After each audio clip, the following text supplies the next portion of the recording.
that we managed to adapt very quickly in the COVID lockdown. Yeah, because otherwise, a conference of this nature will probably take months, if not longer, to organize. Very true, sir. Very true. Yeah. Definitely, sir. It's the best possibility to reach outcome with you all, great personalities. And we are really grateful to meet you all in such a short time.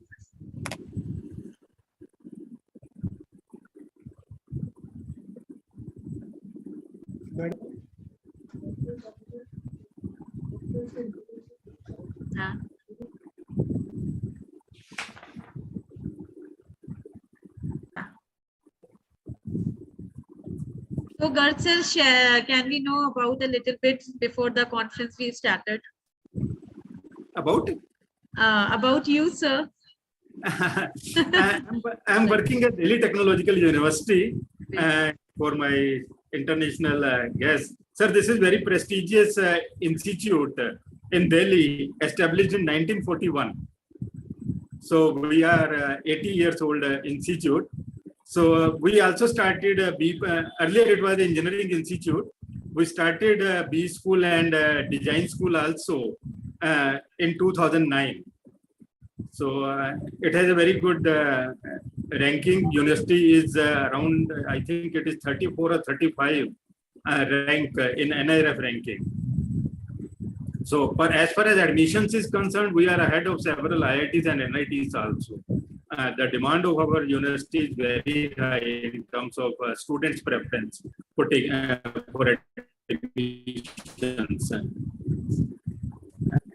So I'm here around 30 years now in this university, in this institute, teaching basically supply chain management and operations management. So that is my core area of teaching. And great, research sir. Also guided around 25 so far. Yes, oh, great. Very, very nice, sir. Great to hear about you. And welcome again. Recently, I'm teaching at one of the IIMs, which deal with your today's topic also, when you say recent technology and management. So Industry 4.0 is one area which is very close to technology people as well as to the management people. Very nice. Now IIMs have taken this as one of the elective papers in their curriculum, in their B school curriculum. So that is the... So, sir, now it's being only 5 minutes left. We are going to start the conference and allow us to just also get in all the participants. Yes, yes, so that, so that we can again go for professional international conference we can going through. We are here only. Yes, sir. Sure, sir. Thank you.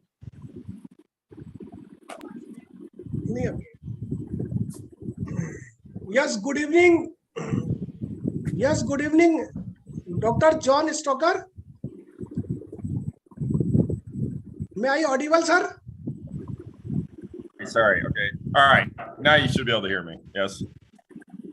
Good evening, Dr. John. How are you? Hi. How are you? It's great to be here. I'm good too. So welcome in international conference with us.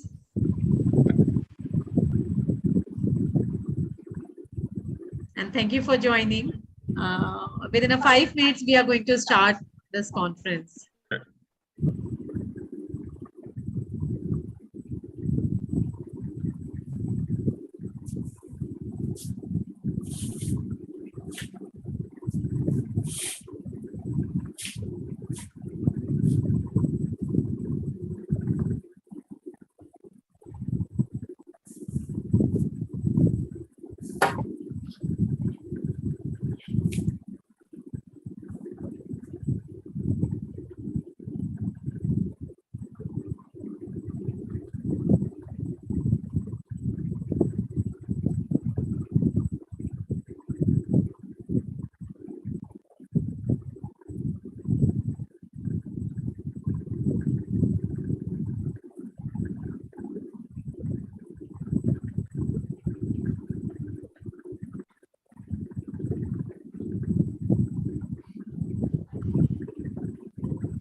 A very good evening, Shyam Lodha, sir.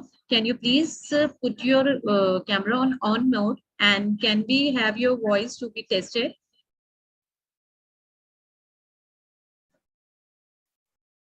Dr. Shyam Lodha, sir, very good evening. Please open your video. Aage.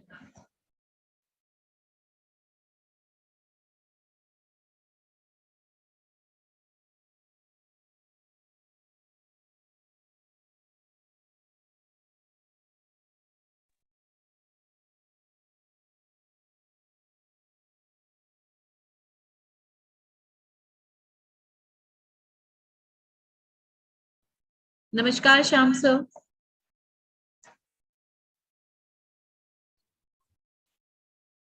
Sir आपकी voice नहीं आ रही है, इसीलिए test करने के लिए sir एक बार अपना वॉइस का चेक कर लीजिए प्लीज.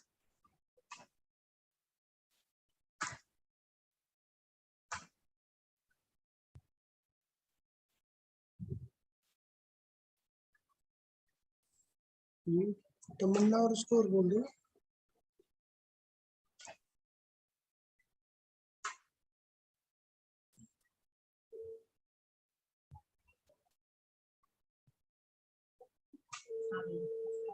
कौन?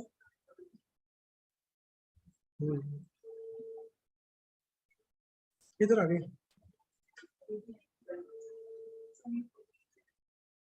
एक minute.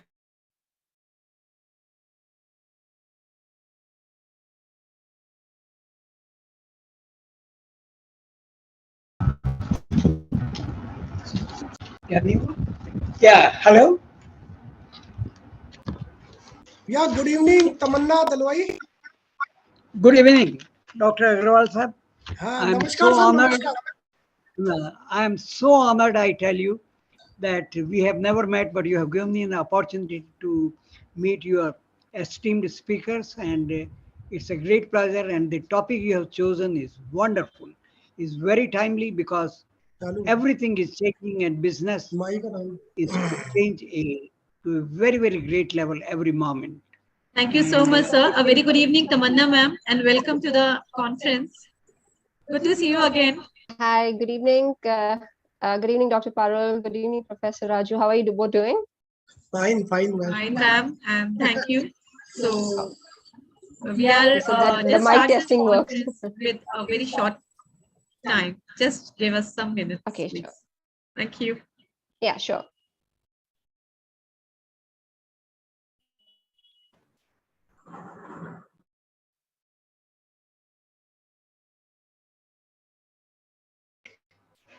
Discussions. Dr. Agrawal sir, what is your agenda? How you start with? 2 minutes, sir. Within 2 minutes. Within 2 minutes. Okay, take your time. Kindly take your time. Within 2. Oh, come on, take your time. These are conferences. Doesn't matter.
Hello, good afternoon, good evening, honorable dignitaries, delegates, respected participants, a very good evening, one and all.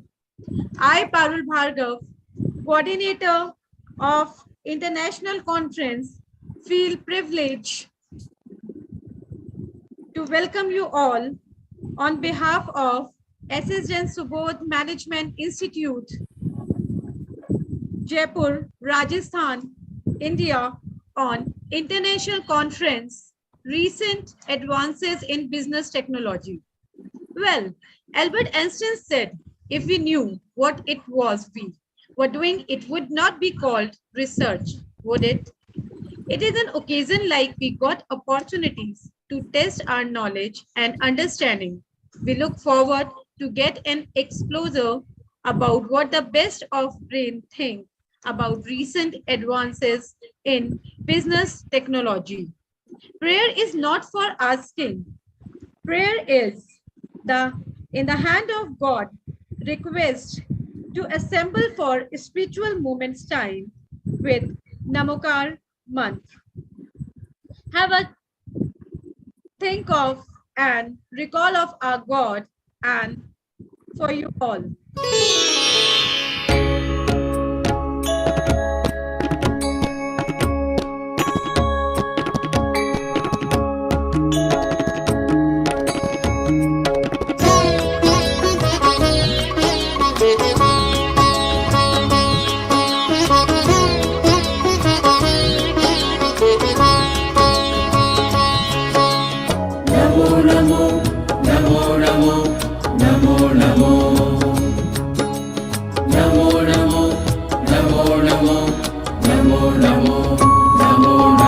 Namokar मंत्र है न्यारा, किसने लाखों को तारा। इस महामंत्र का जाप करो, भवजल से मिले किनारा। नमो अरिहंताणम, नमो सिद्धाणम, नमो आयर्याणम, नमो ओझायाणम, नमो लोए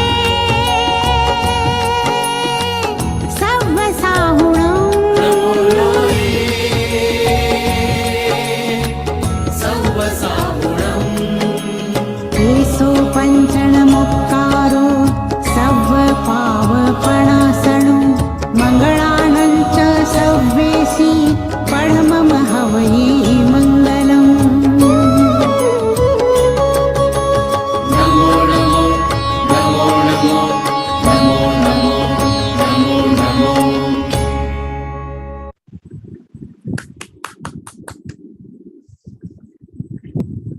We are the Indians. We always do first the spiritual.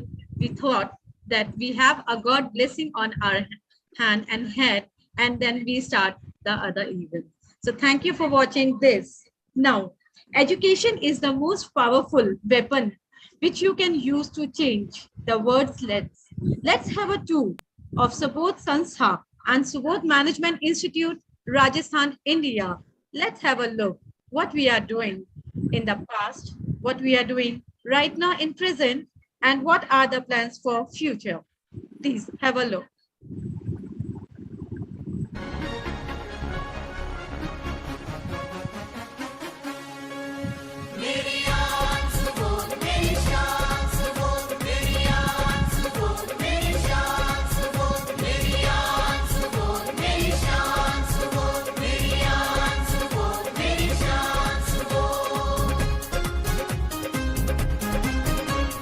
शिक्षा की कहीं बात चले तो आए नाम हमारा।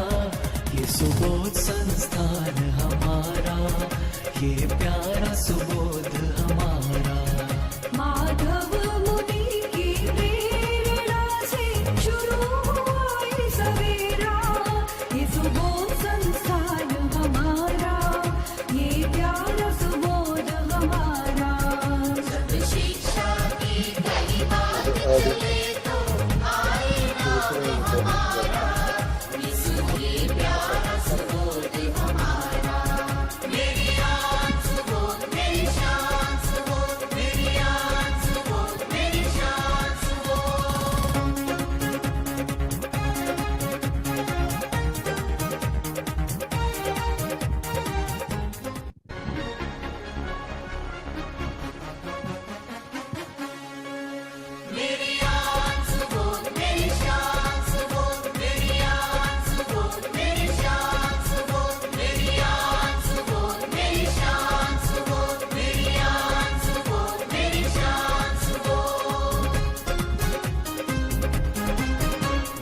शिक्षा की कहीं बात चले तो आए नाम हमारा, ये सुबोध संस्थान हमारा, ये प्यारा सुबोध हमारा।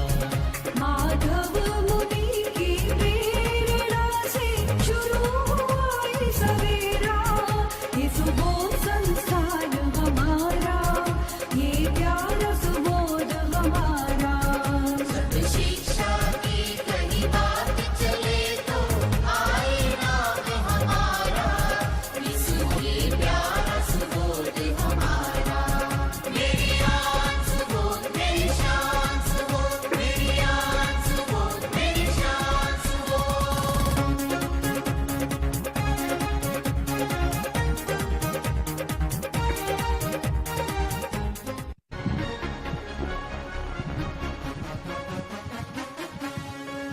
मेरी आन सुबोध, मेरी शान सुबोध, मेरी आन सुबोध, मेरी शान सुबोध, मेरी आन सुबोध, मेरी शान सुबोध, मेरी आन सुबोध, मेरी शान सुबोध।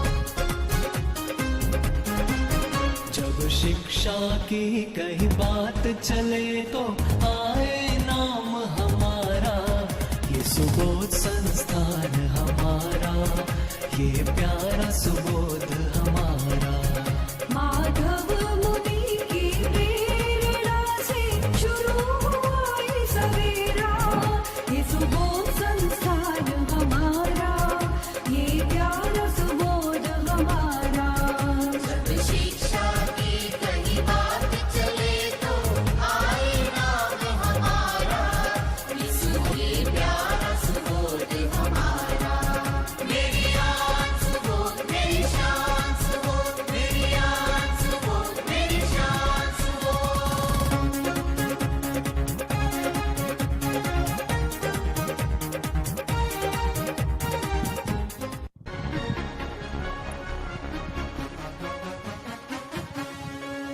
मेरी आन सुबोध, मेरी शान सुबोध, मेरी आन सुबोध, मेरी शान सुबोध, मेरी आन सुबोध, मेरी शान सुबोध, मेरी आन सुबोध, मेरी शान सुबोध। जब शिक्षा की कहीं बात चले तो आए नाम हमारा, ये सुबोध संस्थान हमारा, ये प्यारा सुबोध हमारा। माधव मुनि की प्रेरणा से शुरू हुआ ये सवेरा, ये सुबोध संस्थान हमारा, ये प्यारा सुबोध हमारा। सब शिक्षा की कहीं बात चले तो आए नाम हमारा, ये प्यारा सुबोध हमारा। मेरी आन सुबोध, मेरी शान सुबोध, मेरी आन सुबोध, मेरी शान सुबोध।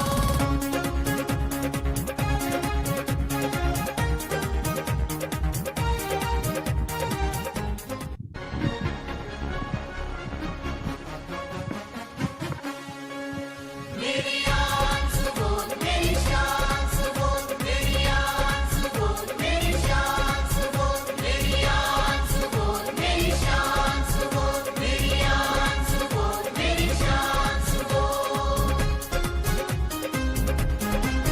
जब शिक्षा की कहीं बात चले तो आए नाम हमारा, ये सुबोध संस्थान हमारा, ये प्यारा सुबोध हमारा।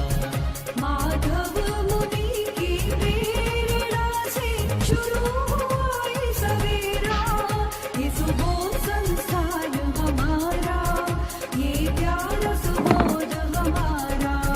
सब शिक्षा की कहीं बात चले तो आए नाम हमारा, ये प्यारा सुबोध हमारा। मेरी आन सुबोध, मेरी शान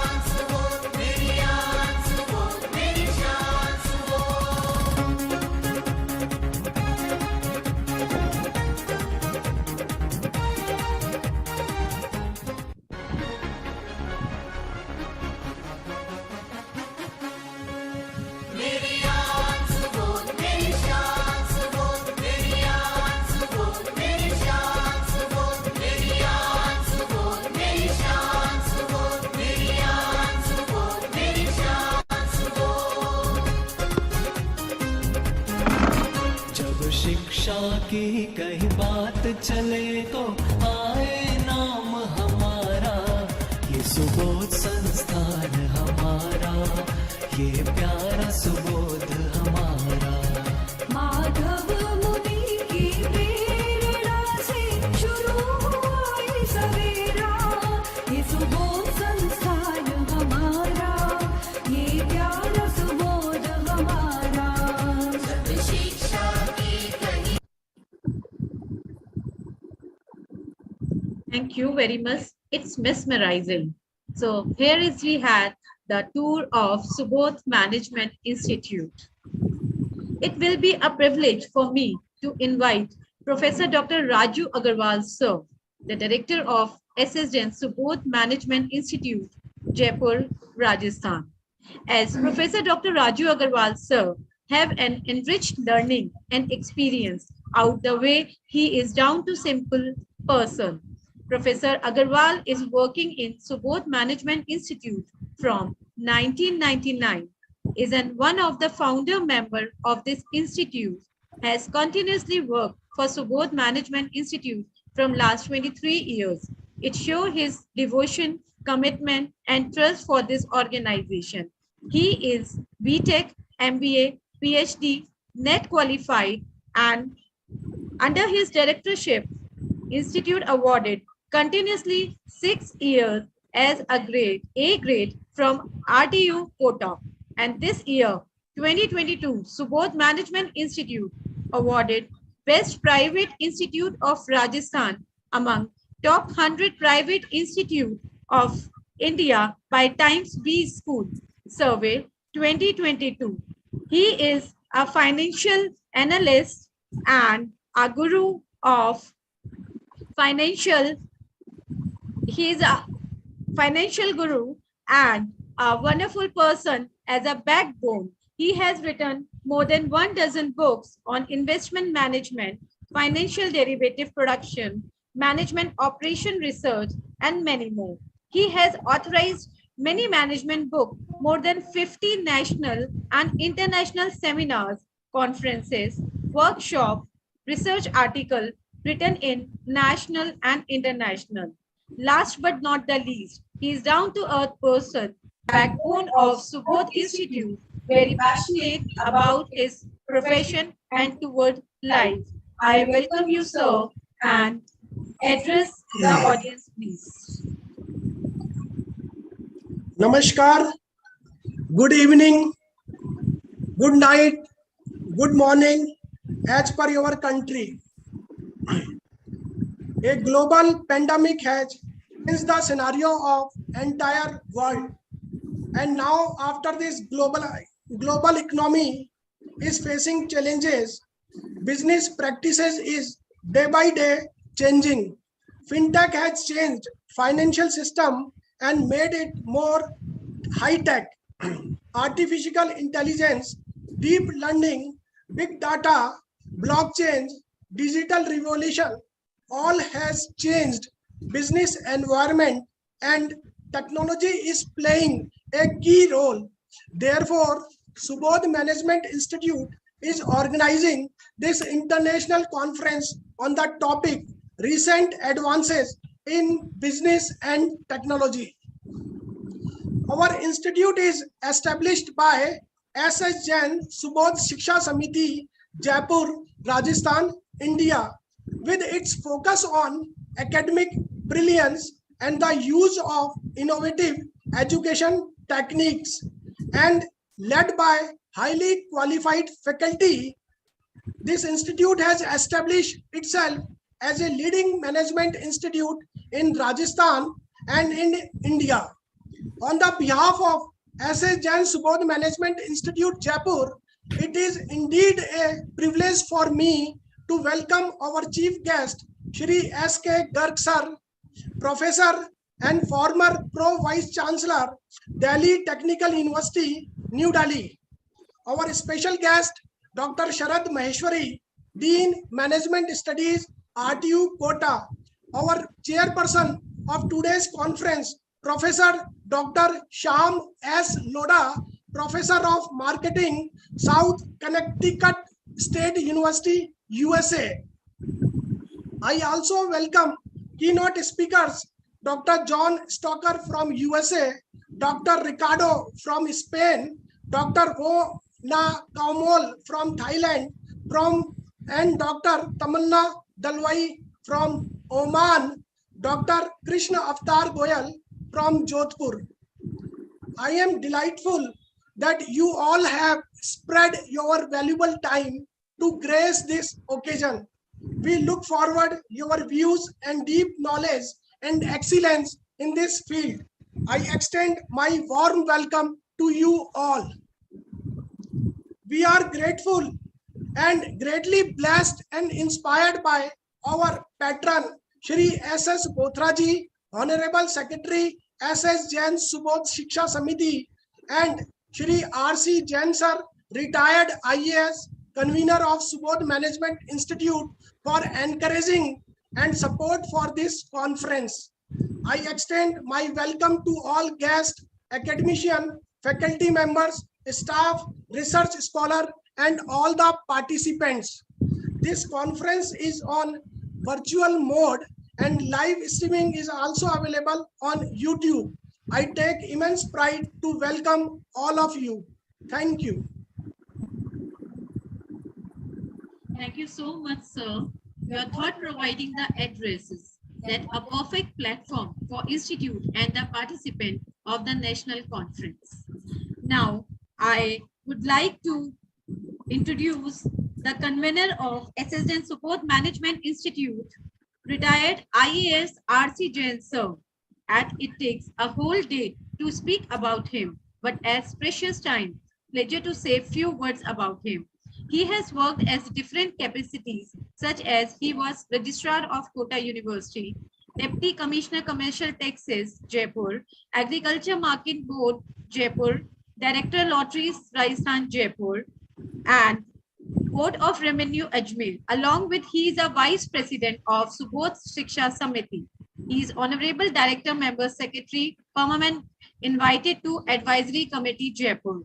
Because of his journey and not delay of the flight due to rainy season, he is unable to connect in this international conference. But yes, we received his blessing. So thank you, sir. It means a lot that you will give us more strength and blessings to this event successful. Thank you so much again.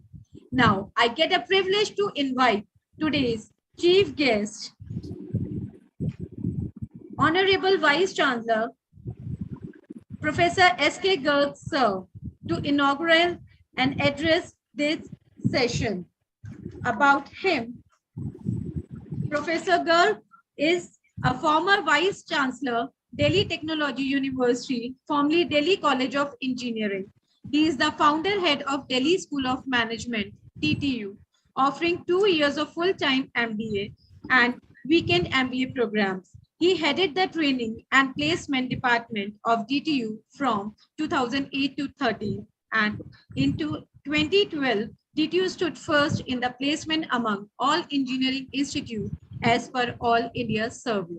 He is also an independent director in Rashtriya Ispat Nigam Limited, a Navratna public sector enterprise, Government of India.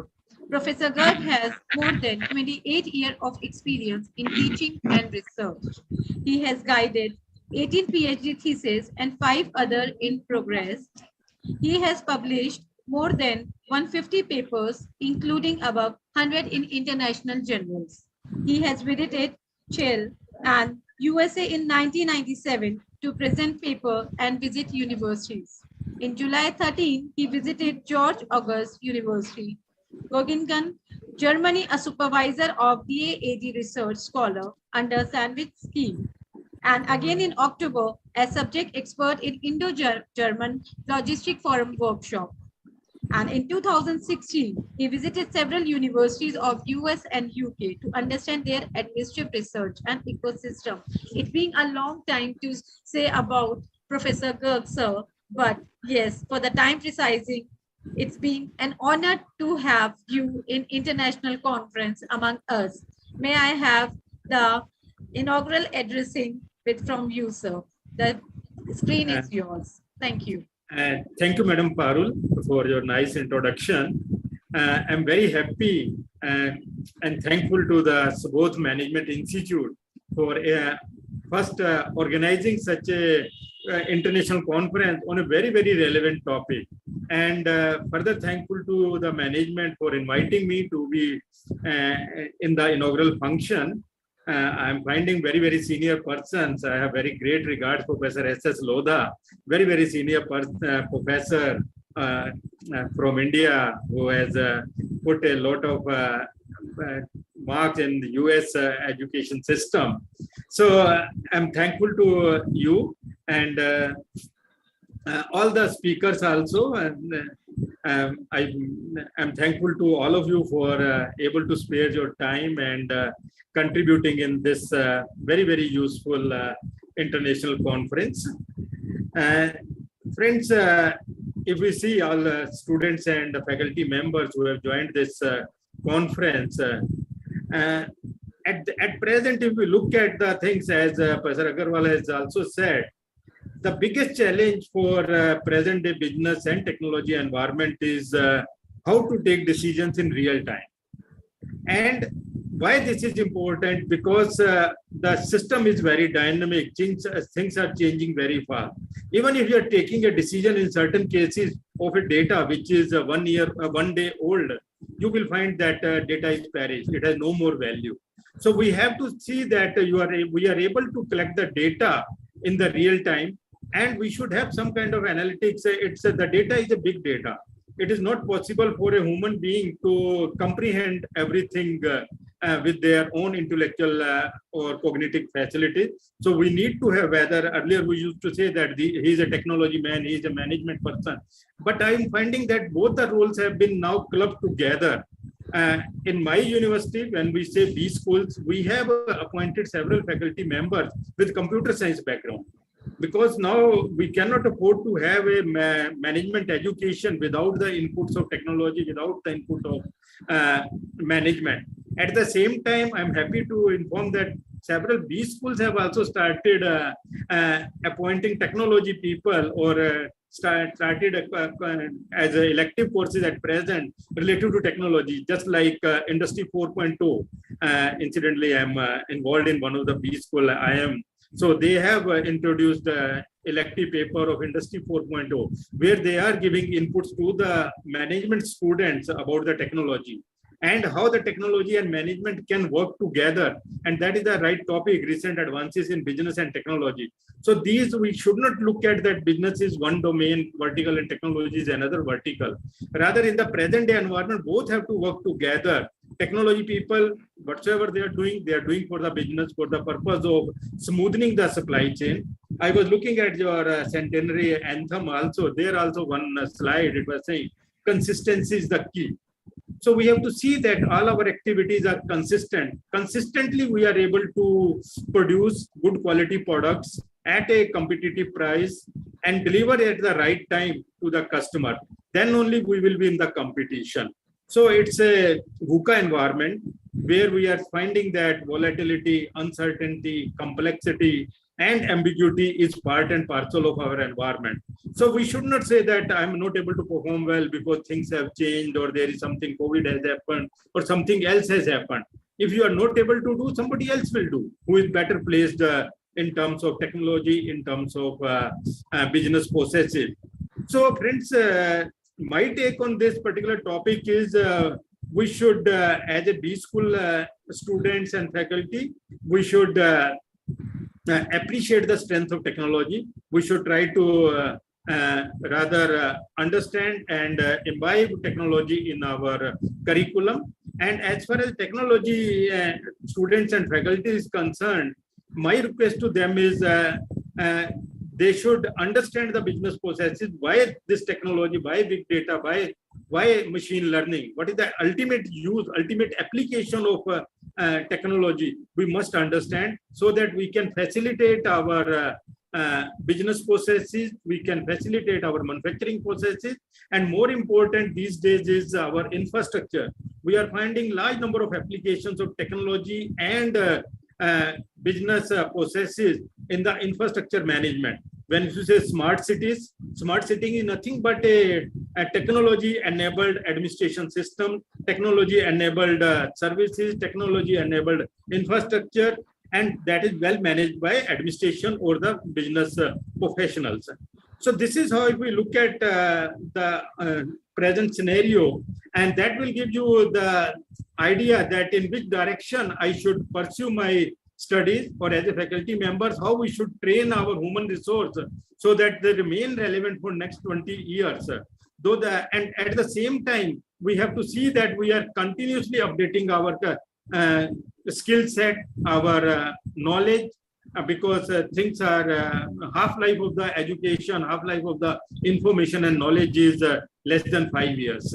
So with these few words, I know that the program has been packed end to end with very small slots. So I will not take much time on this. So with this, once again, I'm thankful to all the persons in the management, all the persons in the organizing this international conference. My heartfelt thanks to each and every one of you. And I'm really obliged to see that so many great speakers, faculty, people are associated with this conference, and they are going to share their knowledge and their experiences with the participants. So with this, once again, thanks to the management, the Management Institute, and my best wishes to the success of this international conference. Thank you very much. Namaskar. Thank you so much, sir. Your words of wisdom. It will be a great pleasure for us to listen you, and again in future event we wish to. Now I have a successful event sharing blessing from Vice Chancellor Professor S.K. Garg sir and the respected dignitaries. At the outstanding, I express my gratitude towards our Vice Chancellor Professor S.K. Garg sir from Delhi Technical University for providing your valuable time to praise today's inaugural session of International Conference 2022. Now, with a wholeheartedly welcome Dr. Sharad Maheshwari from Department of Management Studies, RTU Kota, India, as a special guest of International Conference. About him, he is Dean Rajasthan Technical University, Kota, teaching experience with more than 20 years in an area of advertising management and sales.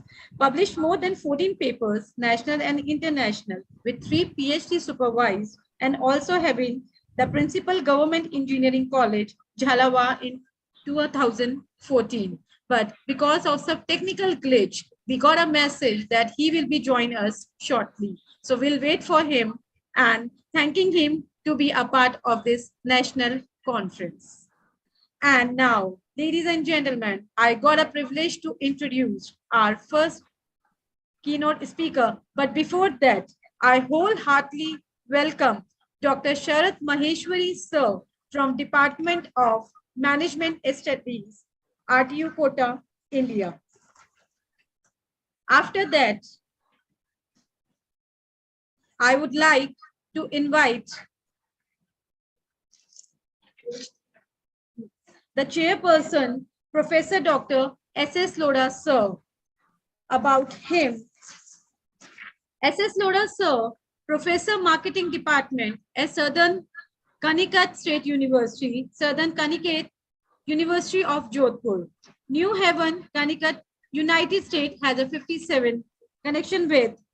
Presently, the experience of 39 years.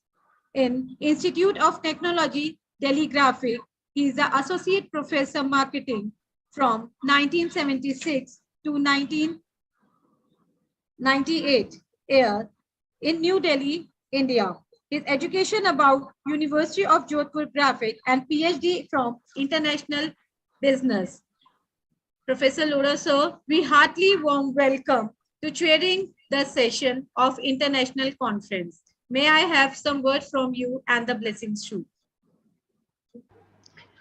Good evening, Director Dr. Raju Arwal Sahab and Parulji.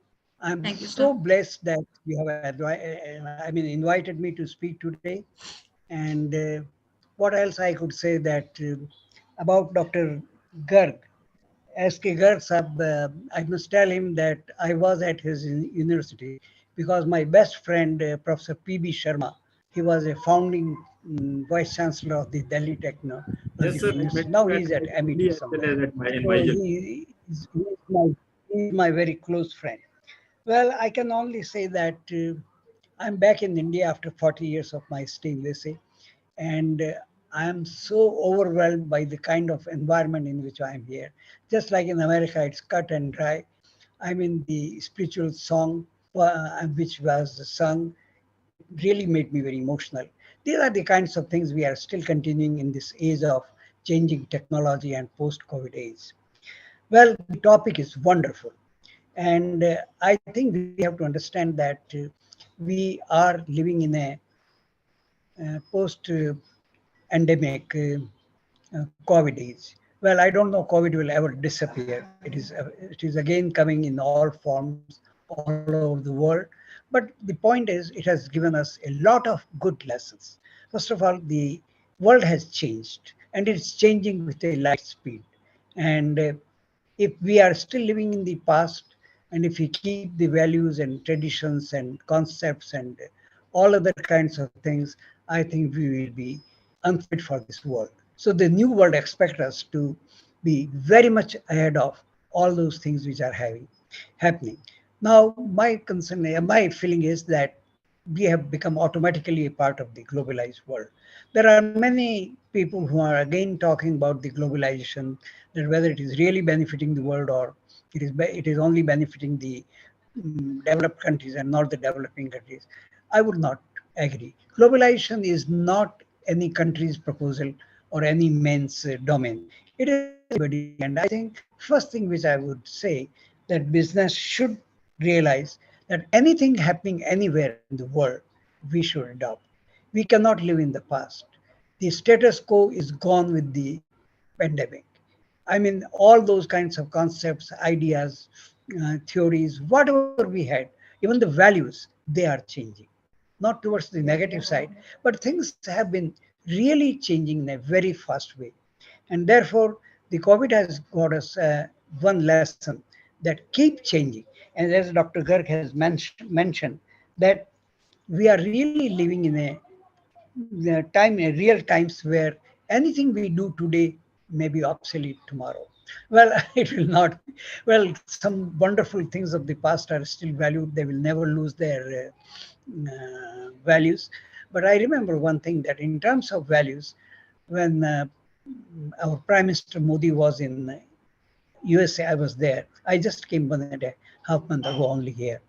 So he made a presentation at UNO and he said, we must develop a global value chain. Means there are certain values which are not country dominated, which are not from India, which are not from America, which are not from Britain or from anywhere. I think we must develop. So that is, despite pandemic, I would say that certain values and India would be a leader. My feeling is that we are already making lots of progress. India is known all over the world, and we are lucky that I hope that G20 conference will be held, and fortunately I believe that it will be held in Udaipur. So these are the kinds of things which are happening.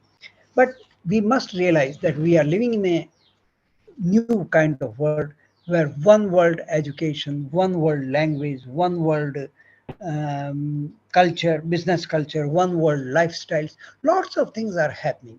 And in years to come, my feeling is that when I came here after 40 years, though I was coming briefly every year for some time, but I did not have a chance to go too much in India. But sorry I to see interrupt that in between, that we have to go with the speakers starting the conference. Okay, then I will. Okay, we are okay, blessed to hear yeah. you in the last of this Oh, no, session thank as a you. closing ceremony. I'm closing up. And Yes, I so once please again thank you allow all of us you to and, start the conference. learned speaker. Thank you, thank you, thank you. And I wish all the conference to be a great success. You have great speakers. And you know, I've been a professor for a long time. Now I'm only a professor emeritus. So anyway, stop and once again give thanks to Dr. Raju Agarwal for inviting me. Thank you, thank you, thank you. Thank you so much, sir, and apologizing for as the time is pressing. And thank you very much for giving a deep knowledge to our audience and show your presence in international conference in association with Subodh Management Institute. We are thankful for your support time, looking forward for more event with you and a closing ceremony in this international conference. And here, ladies and gentlemen, I got a privilege to introduce our first keynote speaker, Professor Dr. Tamanna Dalwai, Deputy Director, Muscat College, Sultanate of Oman. And ma'am, pleasure to have you here again in our second another conference, and always looking forward for more. Always see good and about you. It being a long, but yes, Dr. Tamanna Abdul Rahman Dalwai is an assistant professor, is working with the higher education sector for more than 18 years. Since 2008, she has been employed with Muscat College and served a spectrum of roles. Dr. Tamanna is currently positioned as Deputy Director of Quality Assurance, supporting the Institution for Development and Continuance of Quality Management. She has a PhD Accounting from University Technology Malaysia and MBA Finance and Accounting from California State University, Howard. She is an Associate Fellow of the Higher Education Academy, UK, and approved Finance and Accounting Faculty for the University of Stirling programs. She is currently the Principal Invigilator for TRC approved project 2018 to 2022. She has conducted numerous presentations and workshops nationally and internationally. Ma'am, here we are eager to listen to your experiences and learning. Welcome again in International Conference. The screen is yours. Thank you. Thank you so much, Dr. Parul, for that wonderful introduction. I'm having a message that says host disabled participant screen sharing. Can I?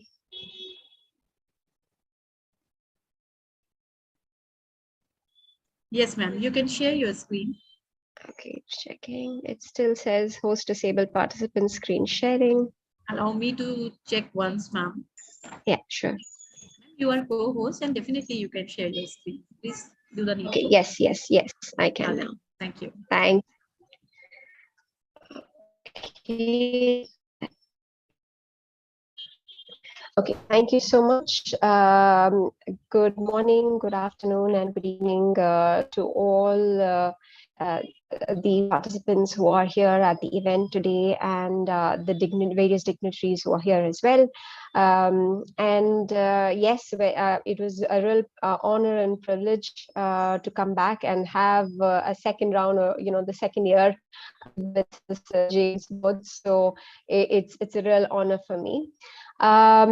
Recent advancements, well, where it goes, as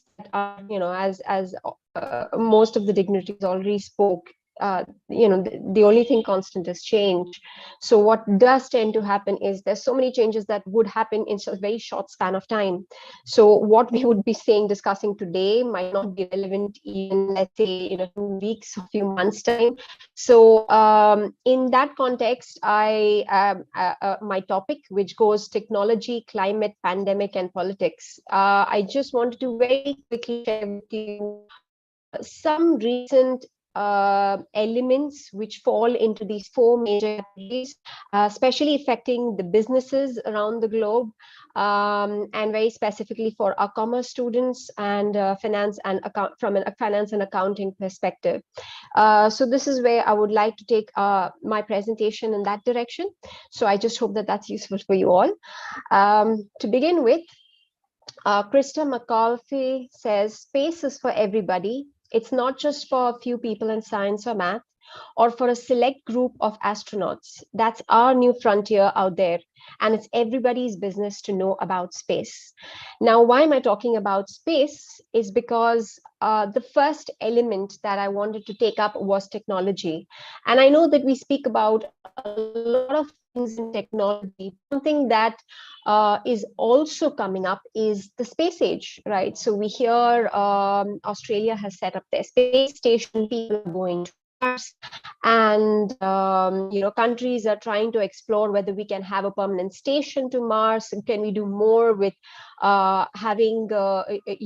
utilizing space, because the resources on Earth are being limited. So people are trying to explore that frontier. But when that's happening with this modern space exploration, it's not just the exploration, but also what it leads to is the amount of financial resources that go as well to this. So going to fund these space explorations? What sort of these organizations who are ready to take up these challenges, what sort of management control challenges are they going to have? And at the end of the day, you know, there are going to be certain implications for the society overall. Yes, we are saying that we are having limitations of resources on Earth, so let's try and explore what's there beyond Earth. But at the same time, we also talk about climate changes, and that's also associated, because are we adding through space exploration to global warming? And if that's the case, then there is a corporate social responsibility that comes onto these organizations as a major element. What are the tax policies that would be levied when we are talking about space age? So technology in general, if you go to see, one of the most elements thriving currently, one of them is space age. So students, okay, or young budding researchers or researchers who are looking forward to say, you know, I want to go and find out or areas which would be worth investigating. This is one of the most prominent areas which is going to be taking shape over the next 10, 15 years. And that's where your contributions would be very, very, very handy.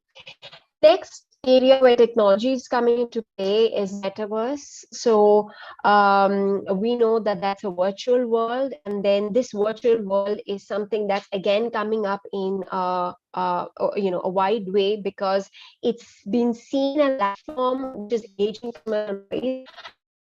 employed, and we already implementing companies like Microsoft Fitch is already implement this, where they have meetings. So you can see this is also a place where buying and selling functions are taking place. People can go and so a lot of organizations who would be getting into metaverse and trying to utilize this virtual world and making the most of it.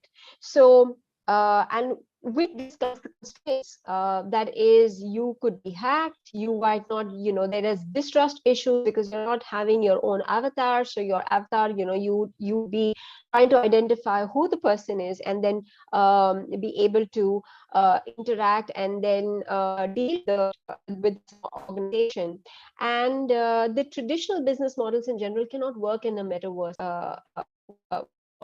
So what almost is that there is a lot of again scope for research that comes in because the advancement of technology that has happened here.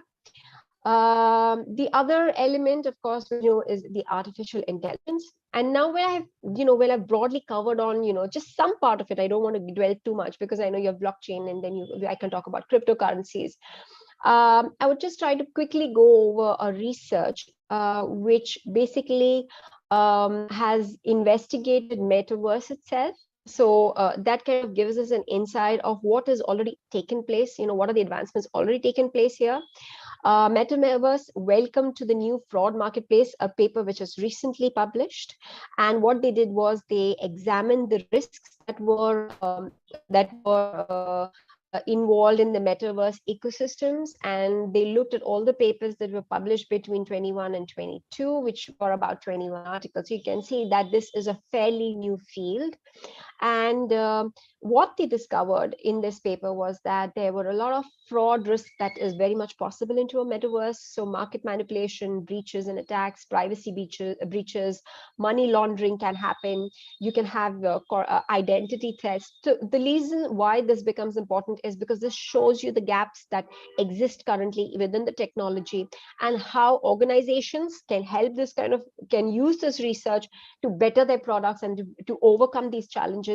And at the same time, those who are going to enter into see what sort of contributions they can making better into a much more stable place.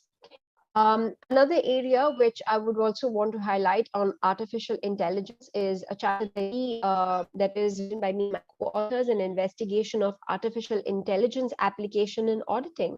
So what we examined was the use of artificial intelligence in auditing, specifically in terms of education, profession, and what sort of implications does it have for auditing as a profession itself. And it was basically a simple literature review. And what we saw was that the AI developments in general for the auditing profession was being taken by auditors. You know, of course, when you're to become an auditor, you're taking up CA qualifications, CPA. So when you're doing the course, maybe artificial intelligence does not come a part of it, but now when it's coming, you know, when it's coming in distance, the softwares that are getting introduced, which is trying to get these elements within their profession, the professional use, how do you embed it into your practice? So you have professional education courses. So this is what the auditors are doing. There are ethical implications which goes into the artificial intelligence.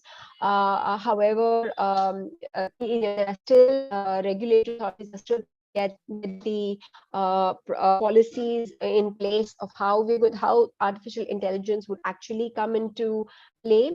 And as current state says, the artificial intelligence is a complementary process and it cannot replace auditing functions overall. So this is just some of the articles that is based on the new areas that I've just discussed on. Another quote by Mike Huckabee: "The most important thing about global warming is this: whether humans responsible for the bulk of climate change is going to be left to the scientists, but it's all of our responsibility to leave this planet in better shape for the future generations than we found it."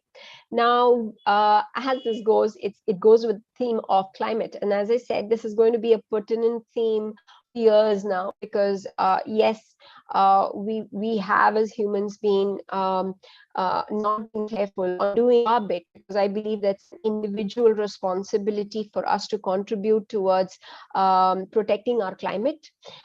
So we are currently in a state of planetary emergency, and this planetary emergency is also risking organizations and their operations.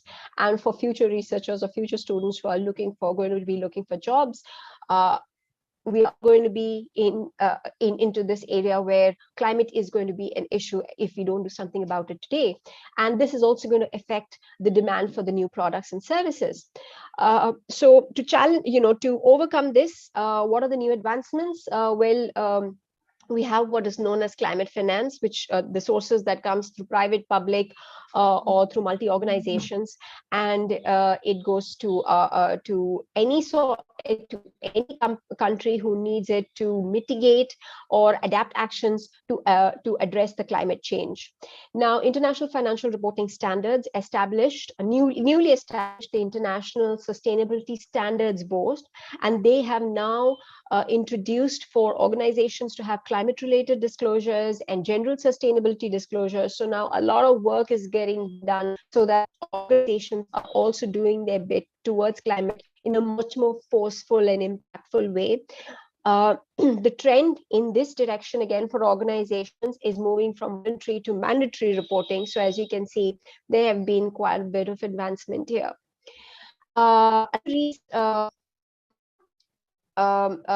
Research that I would like to share here with you all is the contribution of climate finance to environmental sustainability, new global evidence, which was published by Lee. Again, it's a recent, what was there basically to look at climate finance on carbon dioxide emissions.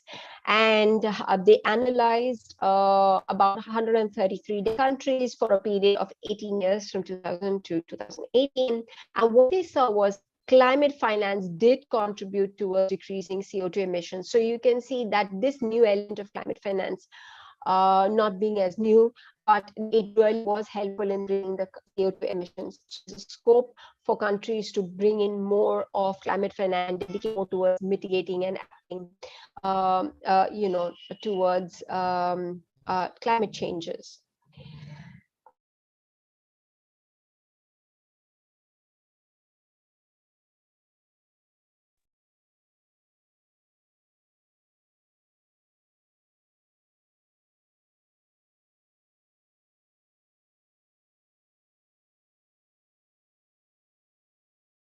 Ma'am, please unmute yourself.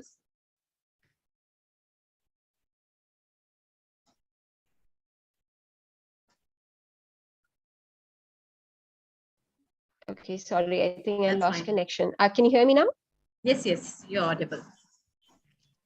Okay, yes, let me just, yeah. So the next quote that I would just like to discuss here is this pandemic has magnified every existing inequality in our society, like systemic racism, gender inequality, and poverty by Melinda Gates. So as you can see, my next theme, which of course we know it's been there for 2 years, but yes, COVID-19, yes, there, not there, is it going to be still continuing? Well, it's going to be there, but it's not just the it's not just COVID-19 now, it's monkeypox as well. So you can, so we are kind of in an emergency on a bit more longer duration. And once again here, when we're looking at the pandemic, it's again into an emergency. It is risking organizations operations when we don't know what sort of, because when we, it's a pandemic comes into form of a black swan, and until the time we do not adapt to it, it takes a lot of time for operations to get accustomed and then deliver the needed products and services. And of course, the pandemic has shown that there was social inequalities, and it also affected democracy and human rights. So what is the scope of research that has been seen here? Just to give you an example, which was a recent published paper, which is how do stock price indices absorb the COVID-19 pandemic shocks. The objective of this paper was to evaluate the ability of stock prices to absorb COVID-19 shocks, and they looked at about stock markets of about 8 countries, and they saw that the stock price absorptivity actually varied over time and across countries and industries. So you can see that pandemic not only just, of course, I go more into a finance and accounting perspective when choosing what research articles I'm showing you, but what the idea here is to show you that every element that comes into being with the recent trends tends to open new doors to identify how will it impact. Is it the stock prices? Is it the business operations? What element of the business operations? How is it impacting our society? So that goes to the pandemic. Lastly, politics, not going into the being of right and wrong, but just the very existence of what's going on currently. It's about, of course, almost 6 months old now, the Ukraine war, and still ongoing. A country's policies in terms of what sort of international policies are they adopting, and that tends to always affect the overall, if it's a developed country, it tends to affect the markets for the developing countries. So let's say even the oil pricing, what sort of import and export regulations are the countries ready to adopt? So when the food price shortages happen, the food shortages happened due to the Ukraine war, what was the stand taken across the world by different countries, and how many countries were able to support, not support the foreign direct investment decisions and regulations that the countries adopt, because that sort of tends to determine how open an economy is. Country rankings, every year we tend to see a different sort of rankings that comes as, okay, what sort of country has the best ranks, passport ranks, or let's say technology ranking, or let's say in terms of what sort of cultural ranking. So we can see that there are various rankings that take place on a yearly basis. This kind of gets determined by the actions the government usually take and implement across the country. So these also leave open a door for a lot of advancements taking place on the current ground. On that basis, if you look at another recent article, corporate decisions in times of war, evidence from the Russia-Ukraine conflict. And the objective of this paper was to investigate market reactions to firms continuing to remain in Russia during the eventful 2 weeks following the invasion.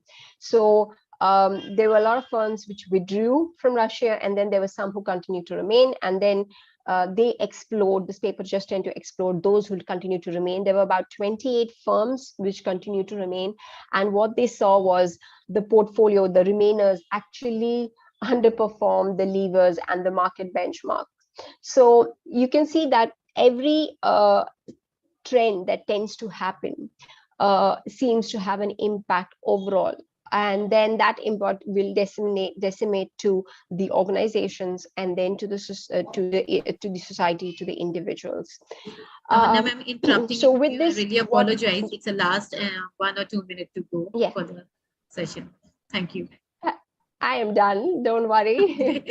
So I'm just ending. So sorry. don't worry. I think I'm on time. Yes, No yes, problem. time on a time. So yes, yeah, on time, yeah. So those are the 4 elements which I just wanted to highlight upon, because when we say recent trends, there could be many, but these are just few which I said, let's have 20 minutes, let's just give it all in just those few 4 elements, and hopefully the audience can find this insightful. So I would like to thank you all for listening to me, and I leave it back to Dr. Parul to continue. Thank you so much, ma'am. Really, I felt so bad to making an interruption in between No, the delivery. it's okay. But we are also bounded with the time. So thank you so I much for know. giving this valuable insight. I'm sure your address will help a lot in understanding impact of all the audience and all the presence person and a mind over here. So again, thank you. It was a wonderful session, ma'am. Thank you. It gives me an immense pleasure to Thank you. invite today's second keynote speaker, Professor Dr. Vora Komal Vistesri from Faculty and Industrial Development from King Mongkut University of Technology, North Bangkok. As Madam Vora Komal is in Management and Social and Political Sciences, Associate Professor in Business at Faculty of Business and Industrial Development, Mongkut University of Technology, North Bangkok, Thailand. Also committee, boards of the Association of Researchers of Thailand. Madam Komal research focuses on reskill, upskill, and designing thinking in 21st century.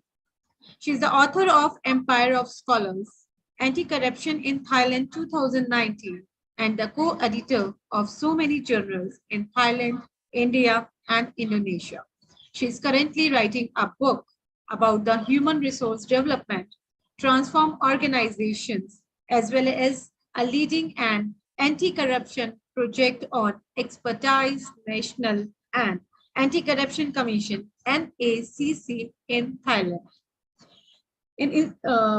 She had done DPhil from Institute of International Studies, IISRU, Ramkhamij University, Thailand, International College.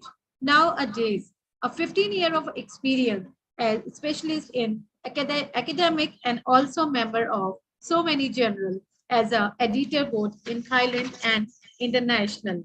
She has written more than a number 100 articles in different international and national, and delivered many lectures as keynote speaker in national and international conferences. Ma'am, we are honored you to be here, give us our time and giving a delivery. We are eager to hear from you, your learning experience. The screen is yours.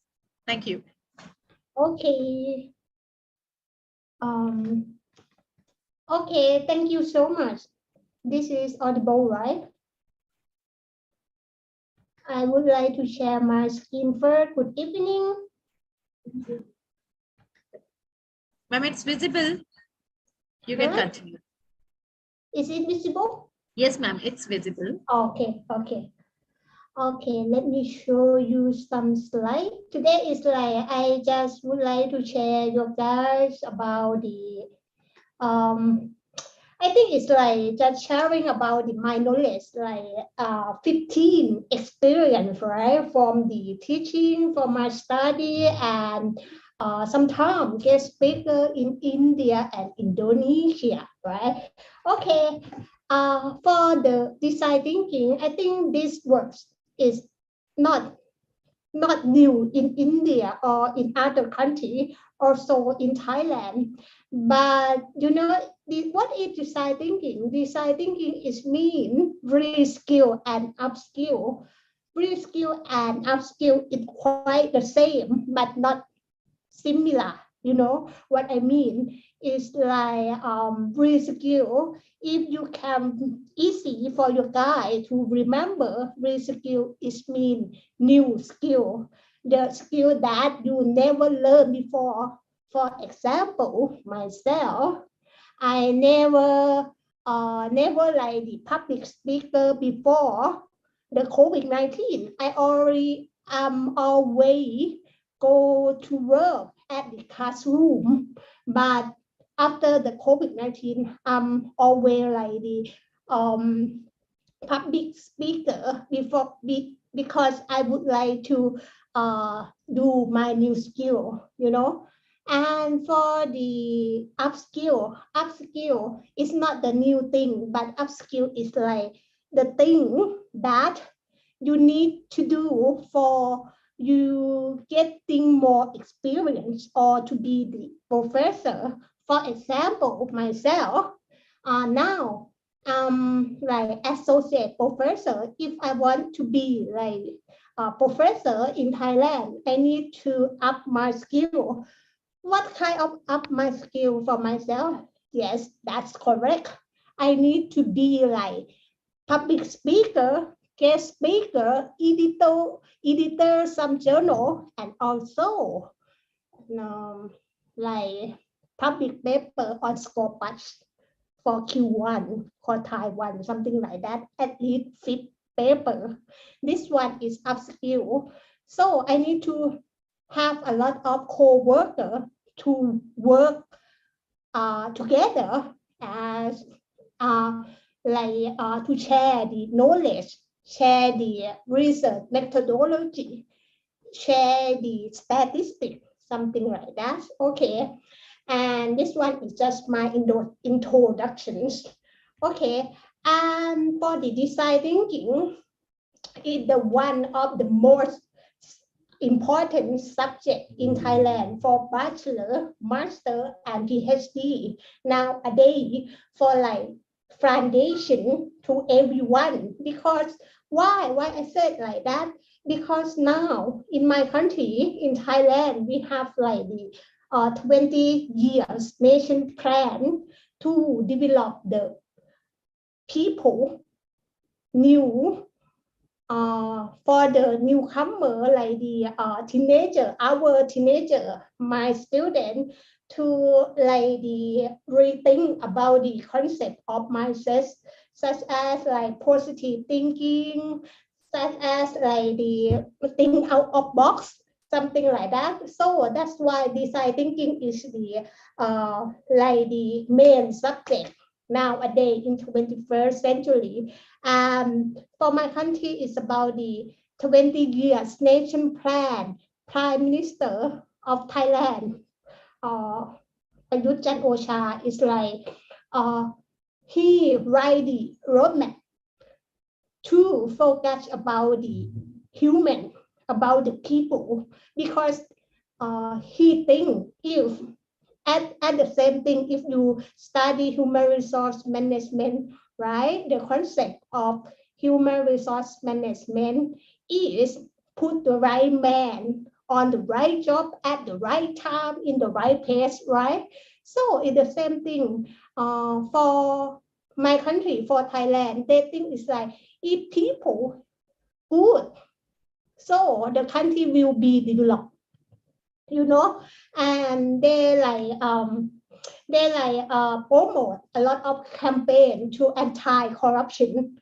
Yes, as you know, in Thailand is the maybe top 3 for the corruption countries, you know. But I don't know how to fix it, but you know, developing countries are also like that. Okay, anyway, just forget it. Okay, I'm gonna show you about my new slide. Oh, why it's not moving? Why it's not move? Just a moment. Okay, let me share your slide again. So I need to too messy, a little bit messy. Okay, why it's not going? Okay. I'm gonna show you about this roadmap for Thailand 4.0. What is the concern nowadays? What is Thailand 20-year nation plan is focusing on what? It's focusing on how to hide this one. I don't know. Anyway, I will give you some slide if you guys want. Okay. For the Thailand 4.0 is like smart industry, smart city, and smart people. You can see what is the smart people. Smart people is mean you need to think a new concept. Not only study in the classroom. Nowadays, in bachelor program in Thailand, we change student, not just study in the classroom for the 4 year. Only study in the university only 3 years, and the last year you need to go to training in the workplace or the real workplace for 1 year. This one is design thinking for education in Thailand, because this one is we call co-operate co-op, right? Co-op is mean you need to train for full years, you know, and after that you can get a new job, or you can get a job during you study. That's the good idea, you know, because nowadays only textbook, only the text is not enough anymore.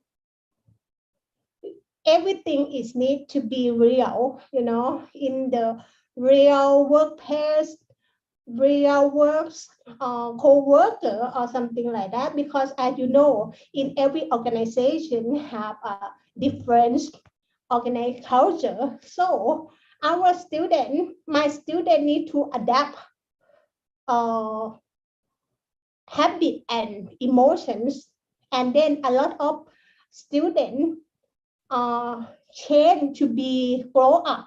Some of them, but some of them have to drop the classroom, drop for 1 or 2 years, because they get like the pressure so much when they went to the workplace, and they fight with the co-worker, and they fight with the thesis, you know, because they have to do the same thing at the last year training and also do the projects, you know. Some of my students can handle that, and they're gonna drop and leave university sometime. That's bad, but you know, the real world need to adapt everything. Is, you know, it's get real, not only the classroom, to be patient, to be the adult, you know. Okay, anyway, so what I improve. Ma'am, just excuse me, your slides are not moving. Can you just recheck it? Yes, it's now moving. Yes, okay, sure. Okay, so what is components of the motivation that I gave my students is like the first one, the people and the system of the workplace and communications, and also working environmental and management style. I teach them a lot, and compensations package, and also it's like how to hide this one. I'm not sure. Let me remote control. Okay, I'm a bit low technique, you know. So sorry. So I don't know how to hide this one. Okay. So minimize. Where is minimize? Okay. Anyway, recognition and reward. This is the last one. I need to tell you this one. For my students, they need this one a lot to be like, oh, you're very good in your work. You're very good, and like if they get like 4.0 GPA, they will like, oh, very happy, something like that. So everyone in organization need to recognition and the reward, because it's like sometimes money is not the answer for them, just like, oh, to be proud of themselves, gonna be better or something like that. Okay. Sorry for interrupting, ma'am. Last 2 minutes to go. So please wind up. Thank Okay, you. okay.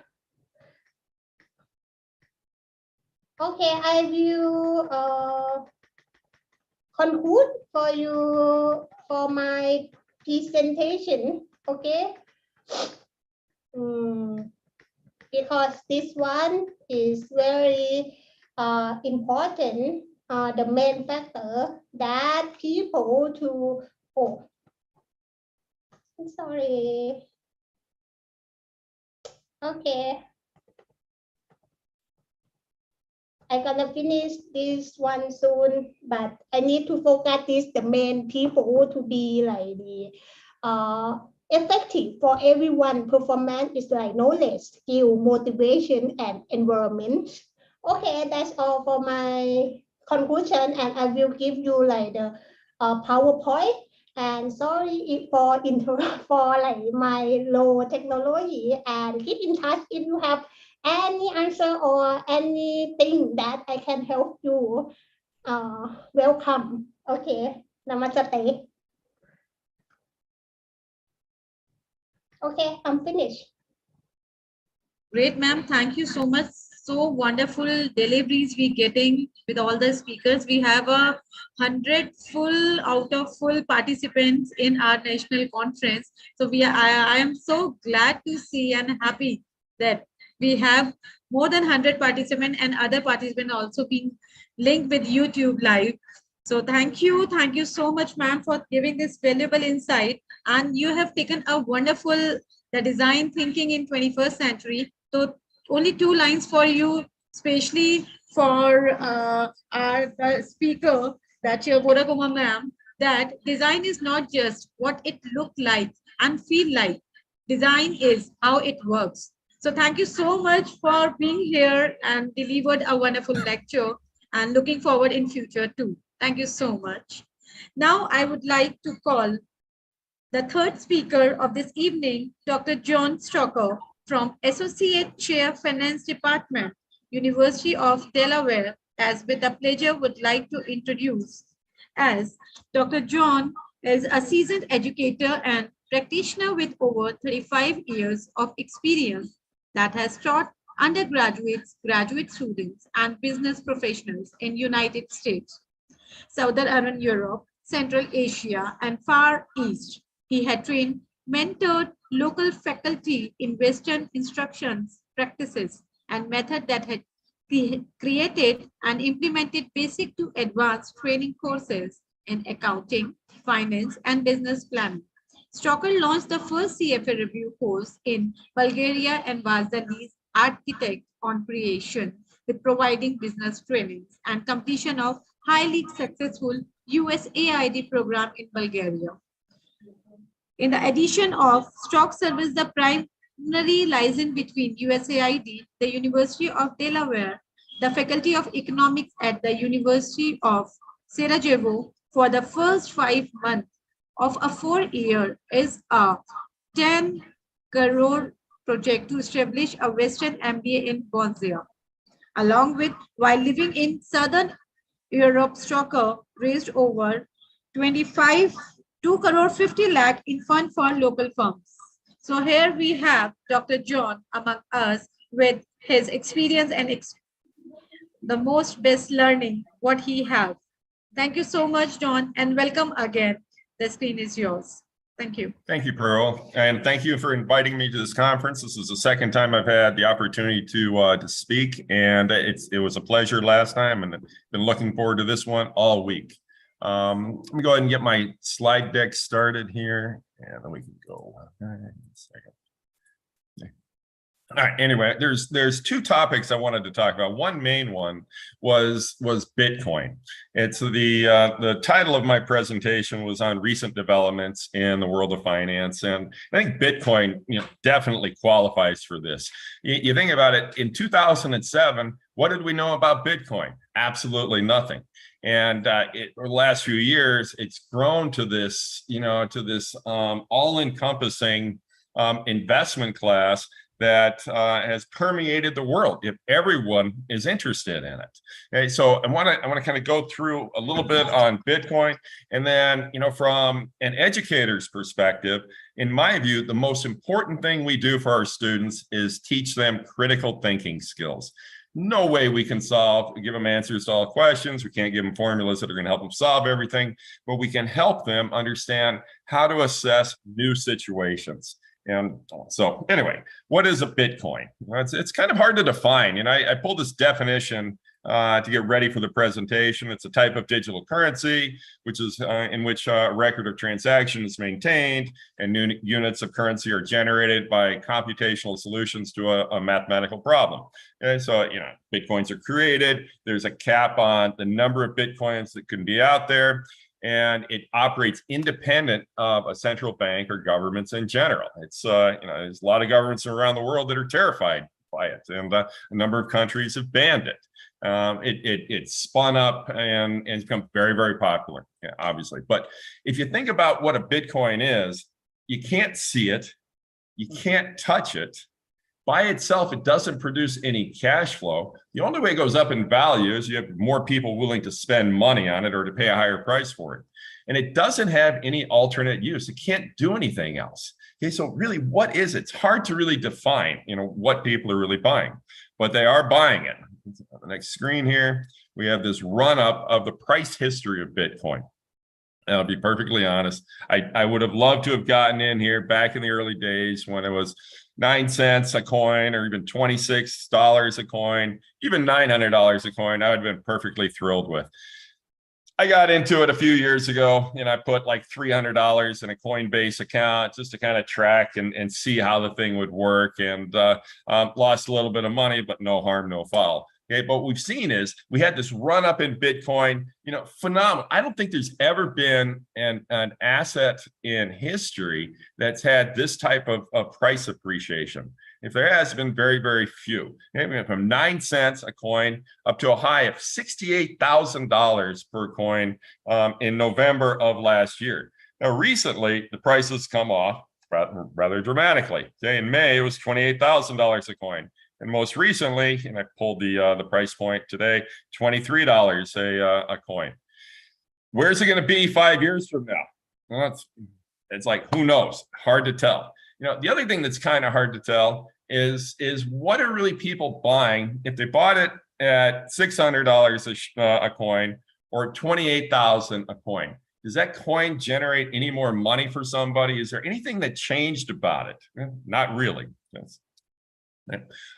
It's enjoyed a pretty good run up really since 2008 till now, no question about it, and it's become recognized really globally as its own new asset class, or part of an asset class, cryptocurrencies. Okay, again, very, very quick development in all this, and we've had learned experts, analysts, practitioners around the world that are saying that, okay, yep, cryptocurrency is now an asset class. Okay, so what separates an asset class from, you know, something that is just like a trading opportunity? An asset class really represents a way to store wealth. It's a store of value that the investor assumes is going to appreciate over time. Maybe there'll be some volatility, but generally, as an asset class, it should have some staying power. Okay? Largest asset class in the world is real estate.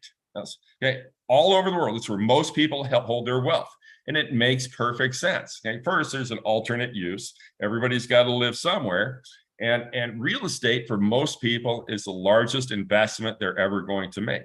So to treat real estate as an asset class makes perfect sense. Does Bitcoin really fall in that same category? I don't know. We'll see over time.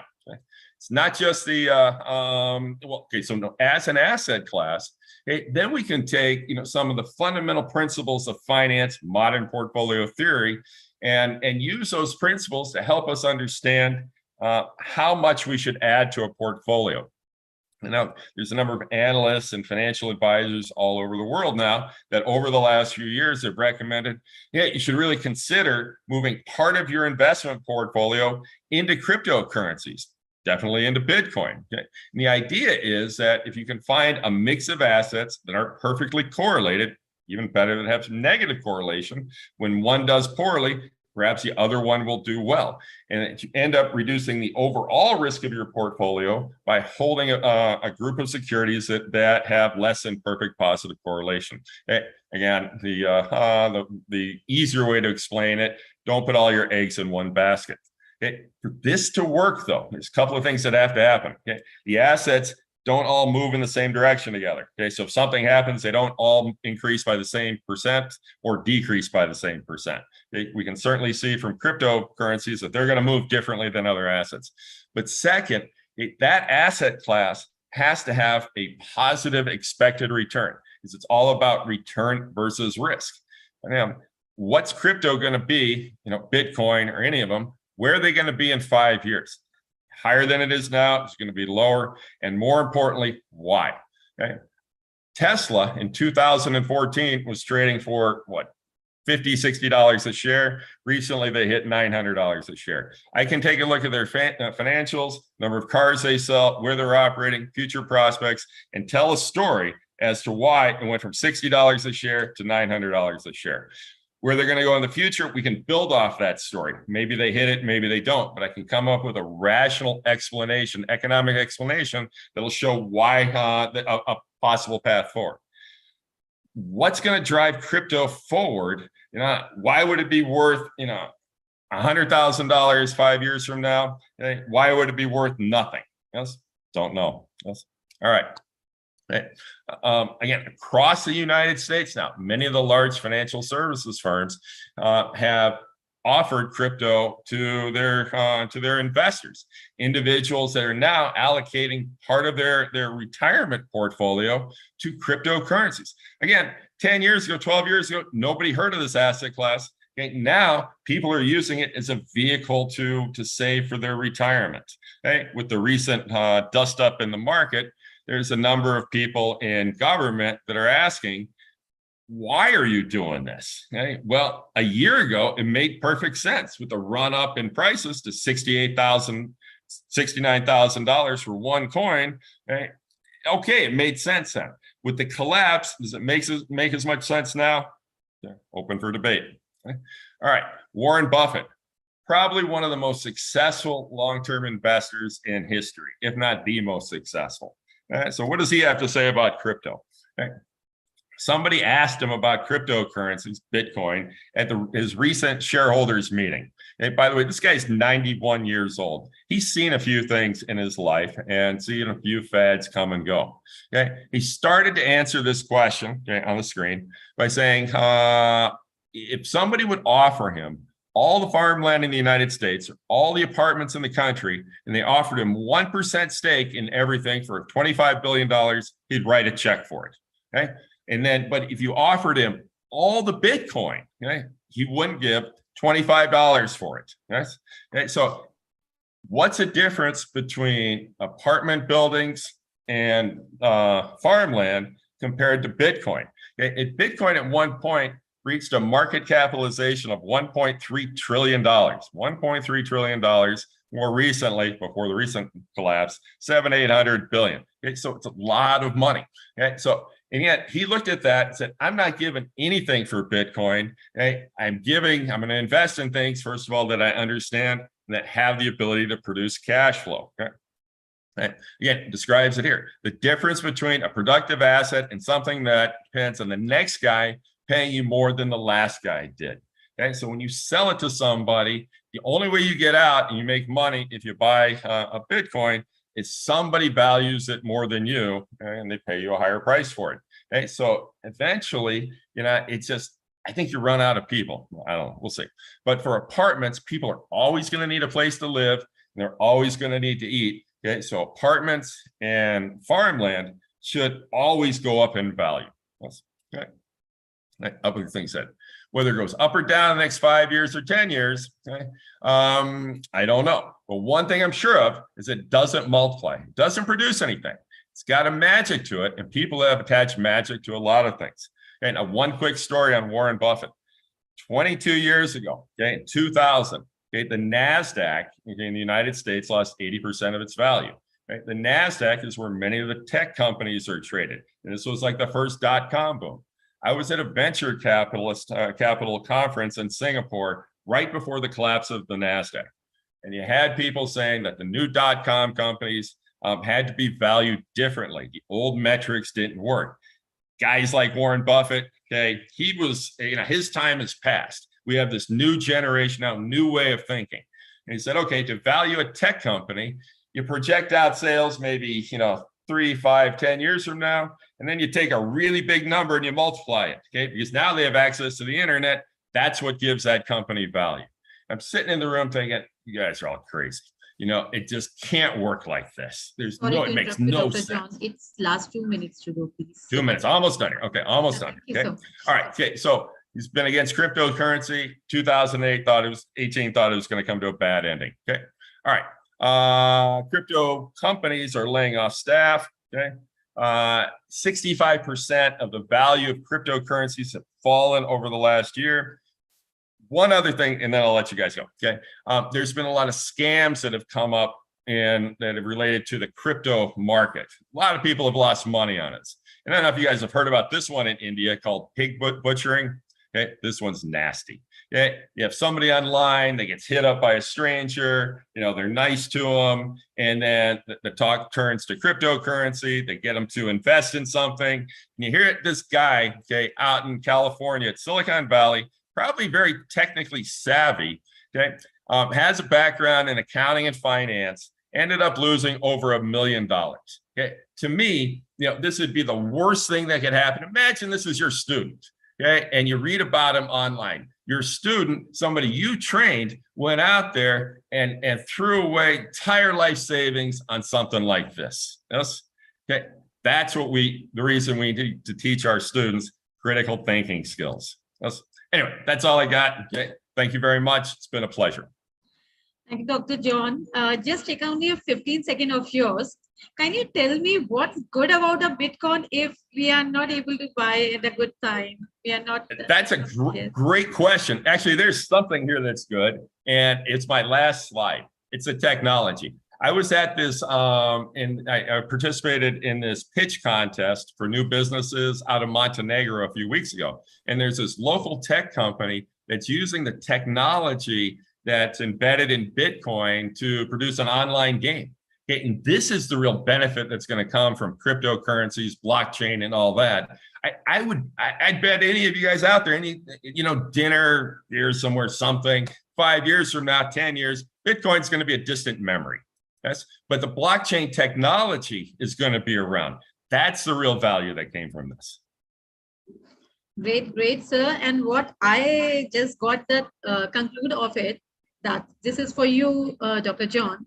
Investment and wealth quote show how to build a fortune in the long run and spend it wisely. This is, I think, wonderful thought we get it. But thank you so much for your valuable knowledge and experience. Definitely, even we are also going to try for a Bitcoin and give your new learnings. So thank you to be here among us. Thank you very much. And definitely would like to be, want you to be again part of our upcoming events. So thank you so much again. It was a pleasure, and anytime you need me, just let me know. Most welcome. Wish you a very good health and the future. Thank you so much. Thank you. So here we have, I would like to call our fourth keynote speaker, Dr. Ricardo G. Barcelona from PhD, Menagoing Director and Adjunct Professor, Barcelona Capital, Asian Institute of Management, Spain, Philippines. We are glad and just would like a few minutes to tell about him.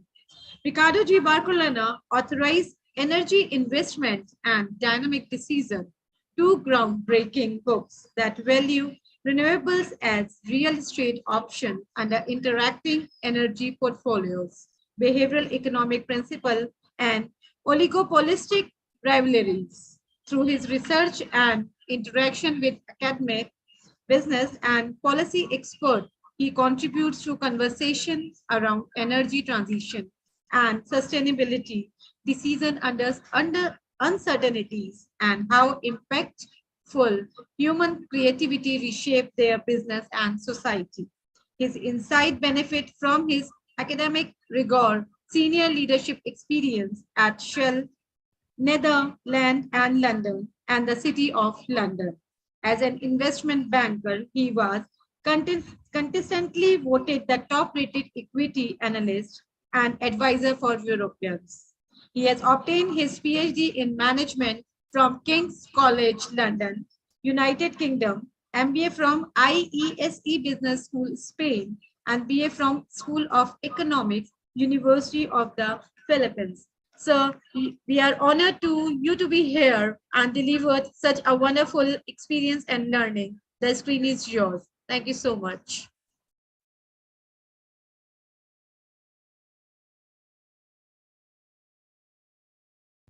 Okay, thank you, Parul. And so let's have the first slide up, please. Yeah. And I think, so we can move to the next one. The next one. Okay. So thank you, John. I think while John was talking about Bitcoin, I was quite intrigued about the description. Something you can't see, something you can touch, and something that doesn't add value, or something that doesn't generate cash flow. So I think let's switch. That's a good segue, I think, into what I'm going to talk about. Yeah, because what I'm going to talk about, which is taken from the two books that was mentioned, Energy Investments and Dynamic Decisions, we're going to talk about physical assets. In other words, something that you can touch, something that you can see, and hopefully we're smart enough, or at least intelligent enough, to try to estimate the cash flow under a VUCA situation. Yeah. Now, so I'll divide the talk today in 4 parts. The first one is to go back a little bit into the fundamental theories, and I'll just base it on a simple question. As a manager, do you actually behave as a woodcutter or general? Yeah, so I think the way I would answer that question is to basically focus, at least in the area that I'm focusing on in my research and in my advisory work in the real world, is the role of manager. And unfortunately, particularly in finance and strategy, we seem to forget that managers are humans and we're dealing with humans. And therefore, humans are the objects of advances in technology and knowledge and development in society. But that is easily forgotten as we progress into making more and more sophisticated financial models to give us a decision that is infallible, which doesn't exist, by the way, or to provide us the omniscience, which again doesn't exist, to foresee the future. Yeah. The second part of it is to say, is VUCA, which is short for volatility, uncertain, complex, and I always forget what A was all about. I think it's ambiguous. Yeah. Whether that is something that would actually inspire fear, or it creates a pathway for tomorrow's profitable niches when people are allowed to profit from their creativity. Yeah. And the next part would be essentially the subject of the book that I've recently written on dynamic decisions, which is to add to the alphabet soup of the lexicon of business managers, pivot and bounce. Yeah. And finally, we close off with looking at how imperfect humans could actually create flourishing societies going forward. Yeah. So next slide, please. When we talk about acting as a woodcutter, as a general, yeah, I am really referring to classical economics or neoclassical economics, which I think in the practical world of the manager, which oftentimes does not get a good hearing, yeah, because the focus and the developments of or the trends in financial research nowadays is towards quantification, and quantification simply means let the algorithm do the work for you.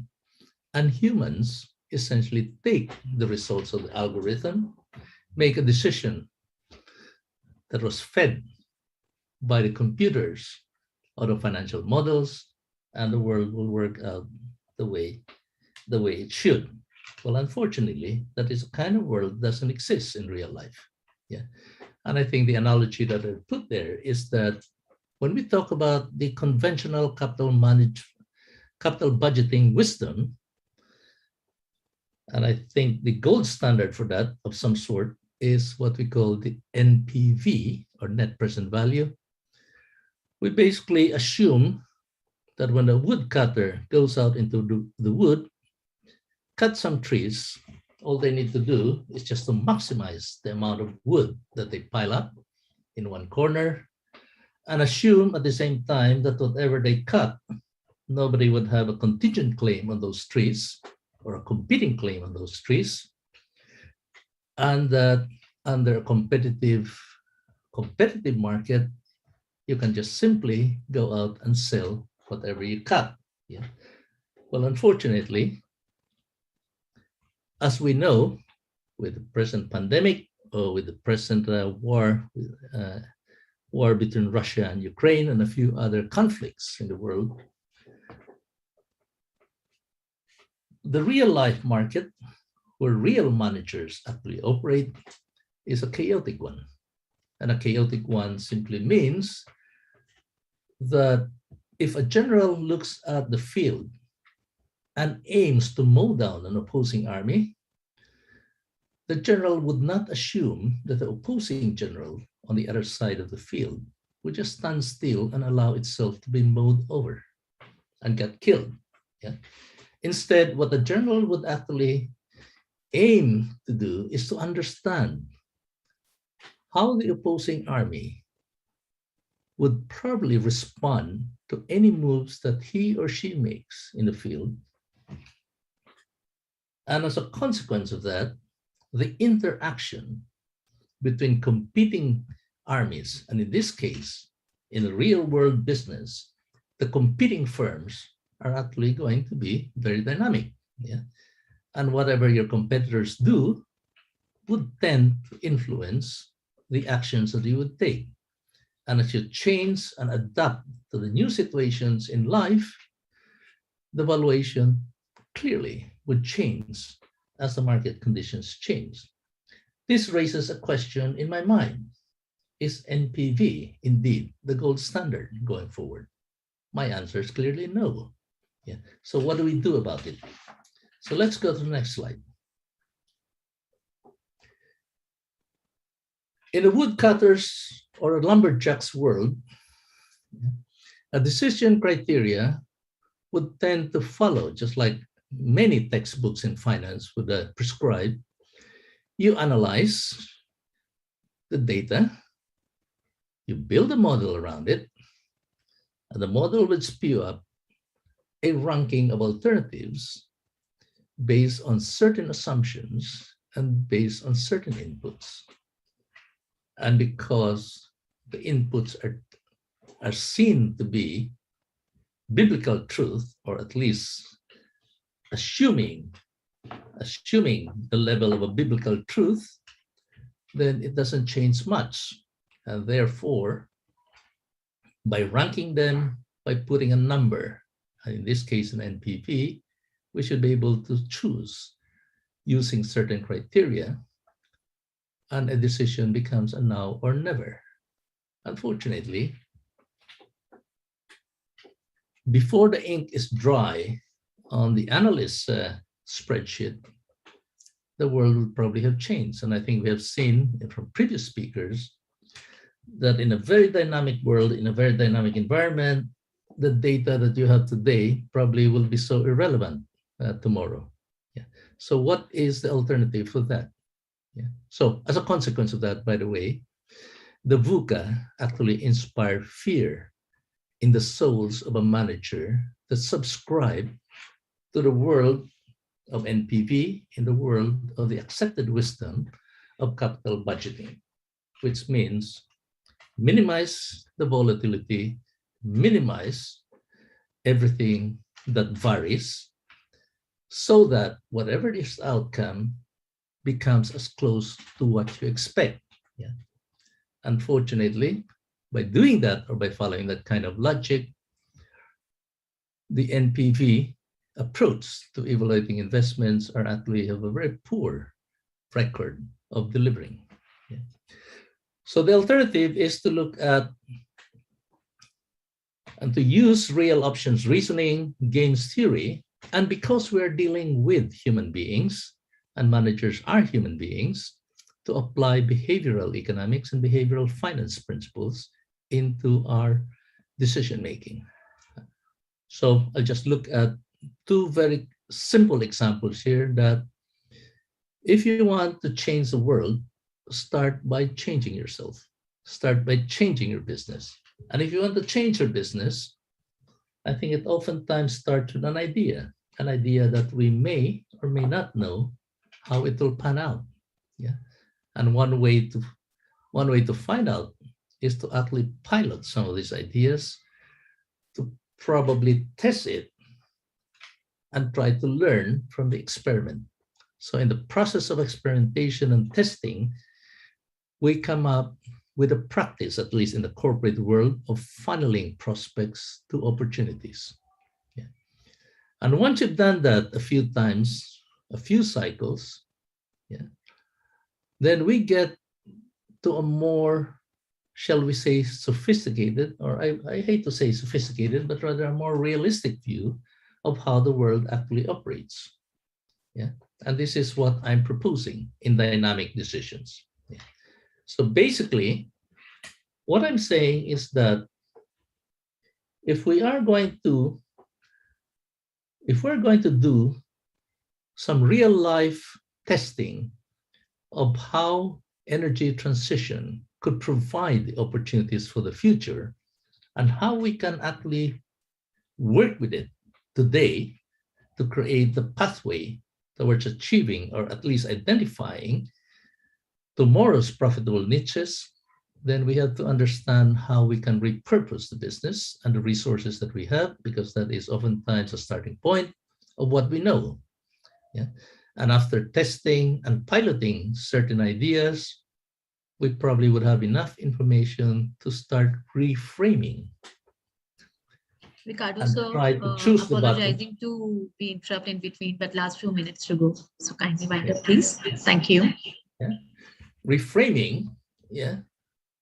Reframing the business that we want to be part of, and finally gives us the view on how we can reconfigure the way we deliver the goods or the services that we want to deliver to our customers. Next slide, please. So the counterintuitive moves that one would be taking is to use the pivot and the bounce. And the pivot is simply a way of framing the opportunity, and the bounce is a way to allocate and appropriate the goods. Yeah, so I'm not saying that whatever we learn from financial economics is totally irrelevant, but in fact, it's going to be quite relevant when we start talking about what are the incentives for stakeholders to work together? How do we create and capture value? And how do we affect the strategic actions?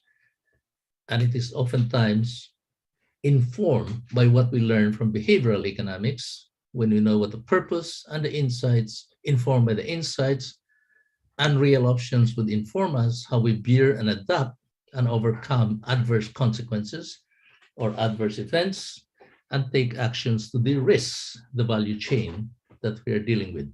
Yeah, next slide, please. So this is how a journal would look at it. In other words, the dynamic rivalries would go through in different segments, different parts, different aspects. And the moment you try to break it down into small pieces, then it becomes more doable, as opposed to trying to solve world hunger in one go. But I would rather probably that a manager would work on the small bits and pieces of the part of the problem that they fully understand, and try to get the information through experimentation and piloting on the things that are uncertain and ambiguous. Yeah. Next slide, please. Yeah. And don't forget that in any business, the policymaker is part of the ecosystem. So in other words, whatever the policymakers would do is not independent from what the managers would be pursuing as a strategy. So in this case, strategy and understanding the policy context becomes an important part of energy transitioning. Next slide. Yeah. And finally, these are the lessons that I learned, at least that I would like to share with you, which were all explained in greater detail in the book on dynamic decisions. A few things that I'd like to highlight here. One is, whenever you find a problem that is so obvious, oftentimes it is not the problem that is relevant to solve. When one talks about subsidies, subsidies actually create the risks that makes any new technologies fail. And when one talks about innovation, it is not always the early birds that will catch the worm, but in some cases, it is the latecomer that will take advantage. And that is the case for solar energy.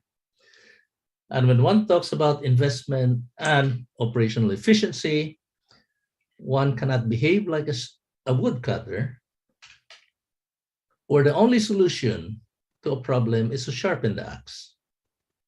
But rather, one has to ask the question of whether an investment in an obsolescing asset is worth doing it, or it is time to repurpose, reframe, or reconfigure their business.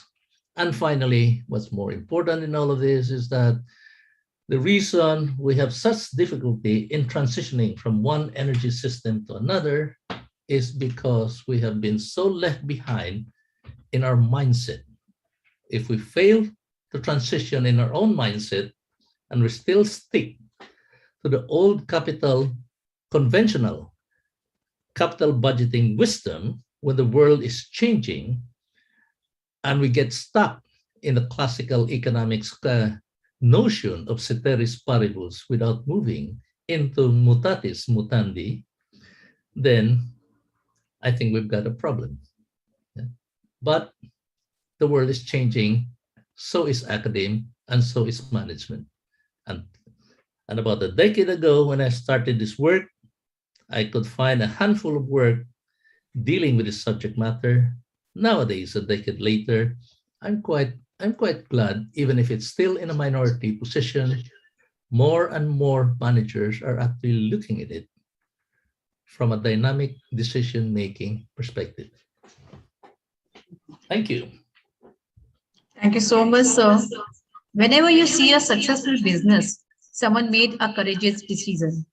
That's we are. So thank you so much for a valuable knowledge and experience you shared, sir. We are really a pleasure and are really honored that you are here and connected with us with our Subodh Management Institute in International Conference 2022. So thank you so much and looking forward in more events. Have a wonderful future. Thank you so much. Thank you. You're welcome. Pleasure, sir. So here we have, last but not the least, the last speaker of this evening, Dr. Krishan A. Goyal, sir.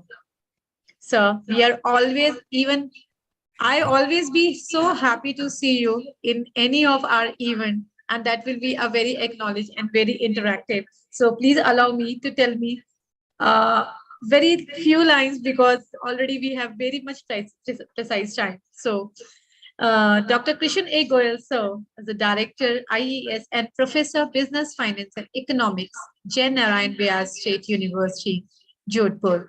He is an MBA, MCOM, MPhil in Economics, Administration and Financial Management, Gold Medalist, PhD from University of Rajasthan, is in teaching profession from last 25 years and has been associated with many academic institutions of repute in India and abroad.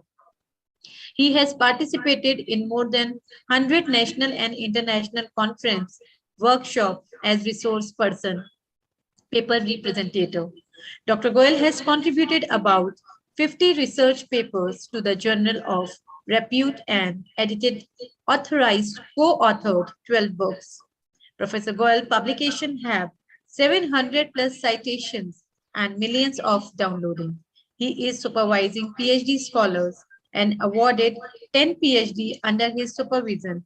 Presently, 8 more scholars are pursuing PhD under his supervision. He has completed 5 funded research projects.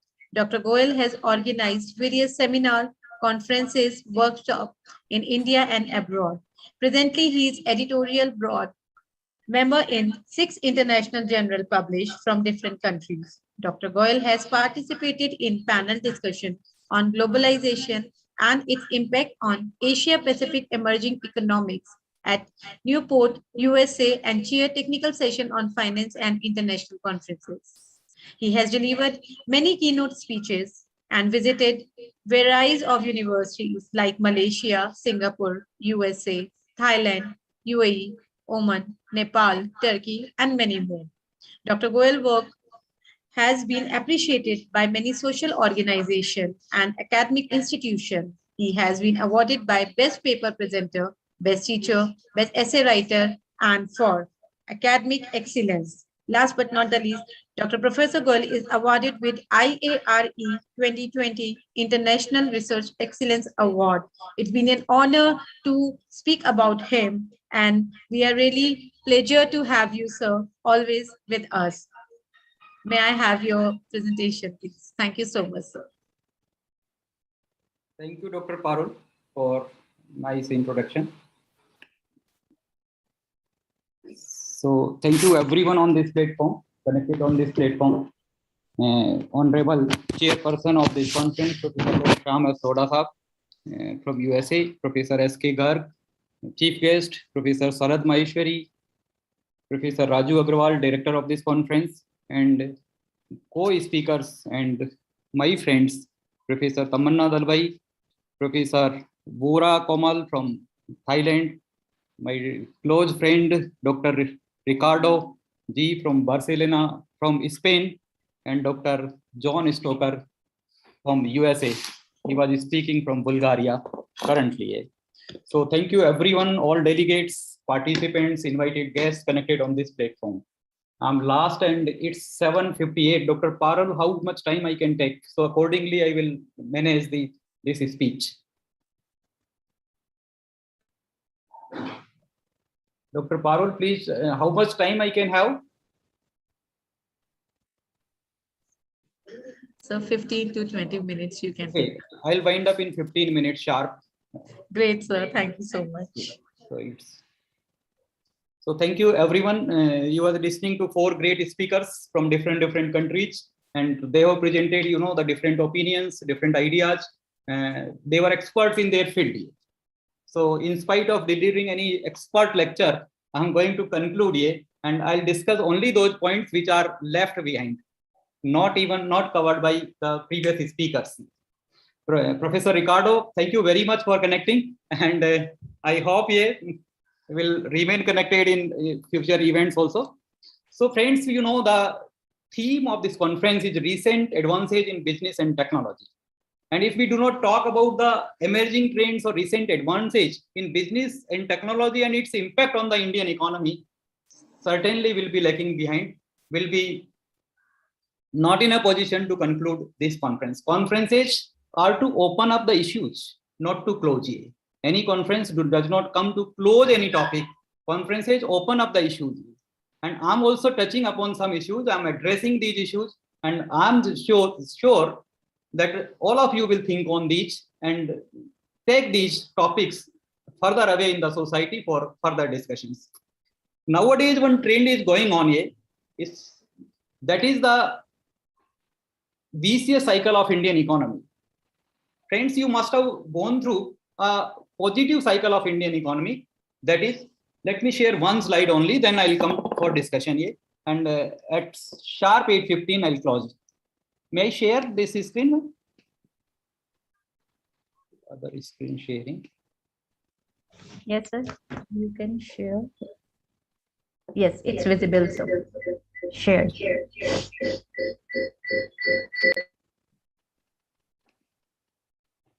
So my topic is emerging trends in business and technology, and I'm completely discussing the remaining things which has not been covered by other speakers. You must be visualizing one cycle here. Is it visible, Dr. Parul? Economic trends in growth cycle versus vicious circle. That is, the starting, and this is the end conclusion of my lecture here. And in between why this is happening, I'll be discussing, sharing. So all of you must have gone through this cycle. That is, when money supply increase, it increase demand. And when demand increase, it increase production, and production increase employment, and employment increase again the money supply. And this cycle goes on, and goes on. And every economy, every country, every administrator wants this should continue in the same flow. Money supply should increase, demand should increase, production should increase, employment should increase, and money supply, again, this cycle should continue. And whenever this cycle goes vicious, means, it goes vicious, the break is between demand and production. When demand is high and production is less, it goes, means it's converted into, the inflation. And when demand is less and production is high, it is deflation. So that every economist have seen, have gone through, have understood it. But nowadays, the trend which is going on due to this technology, due to change in business analysis, is nowadays there is a growth. Money supply is increasing, demand is increasing, production is increasing, but employment is not increasing. So this is a big threat or big challenge before all the economists connected on this platform, all the researchers, all the faculty members to think on it. The growth which is going on is jobless growth. And many a times you must have listened this word, jobless growth. GDP is increasing, purchasing power is increasing, demand is increasing, and even production is increasing, but employment is not increasing at a desired rate. So that is a big threat, that is a big challenge, that is a big issue on which each or everyone connected on this platform must think on. And why this trend is going on? I have analyzed this trend here and identified certain issues, and there are so many issues. I'll be discussing some of them which are responsible for creating these trends. Many issues have already been discussed by various speakers. So I'm not going through, the PPT presentations. Now we are opening this session for discussion. So I'll discuss some of them. Then you can open up. Please, yes, please.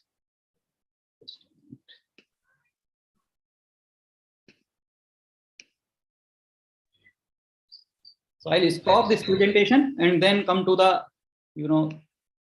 stop.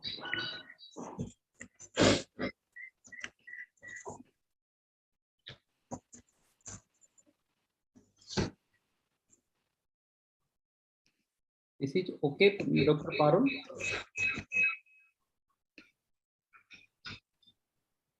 Yes, sir. No problem. Please continue. Okay. So the thing is, why this trend is going on? Why this is jobless growth? So this is big issue from each and every country, not only in India, but everywhere this trend is going on here. So the first one is the, the involvement of technology. Most of the business are moving towards technology. You must have listened, many of the speakers have also discussed the blockchain technology, the artificial intelligence, and the way technology is being used in, the working in the business segment. Whatever the segment you take, even the production, marketing, HR, or whatever you can think on, everywhere there is use of technology. And due to this technology, it's a threat, or the employment is declining or employment is decreasing. So use of technology, if you see the prediction or the supply chain management, if you see the marketing, earlier, the marketing managers are supposed to go to door from customers to have their opinions, to have feedbacks. But now, social survey, there are so many platforms. So the surveys are being conducted through Google. So all these, surveyors or scholars who are involved in taking opinion from the market are jobless or are useless. If you see the artificial intelligence, many robots are doing or performing the job of many human beings. Now there are so many machines. If you see construction of roads, there are thousands of workers. We call it, unorganized sector. So unorganized sector was very powerful. It was parallel economy in India. Nowadays, it's not visible. Machines have taken place. So trends which are going is basically the customer self-service. Even earlier, many services are being delivered by human beings. Now everything is being delivered through machine. Even the platform, for opening a bank account, for having transactions with bank, for lending, for borrowing, everything, every transaction or every financial transaction, you are supposed to go to the bank.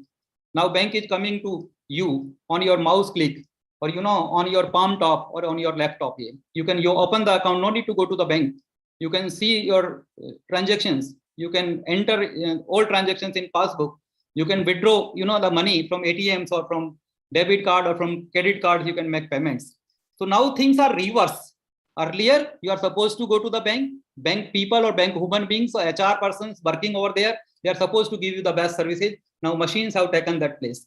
Earlier, the problem with HR was, the strikes and lockouts. Now the HR policies has get changed. Now people are not adopting the carrot stick to motivate them.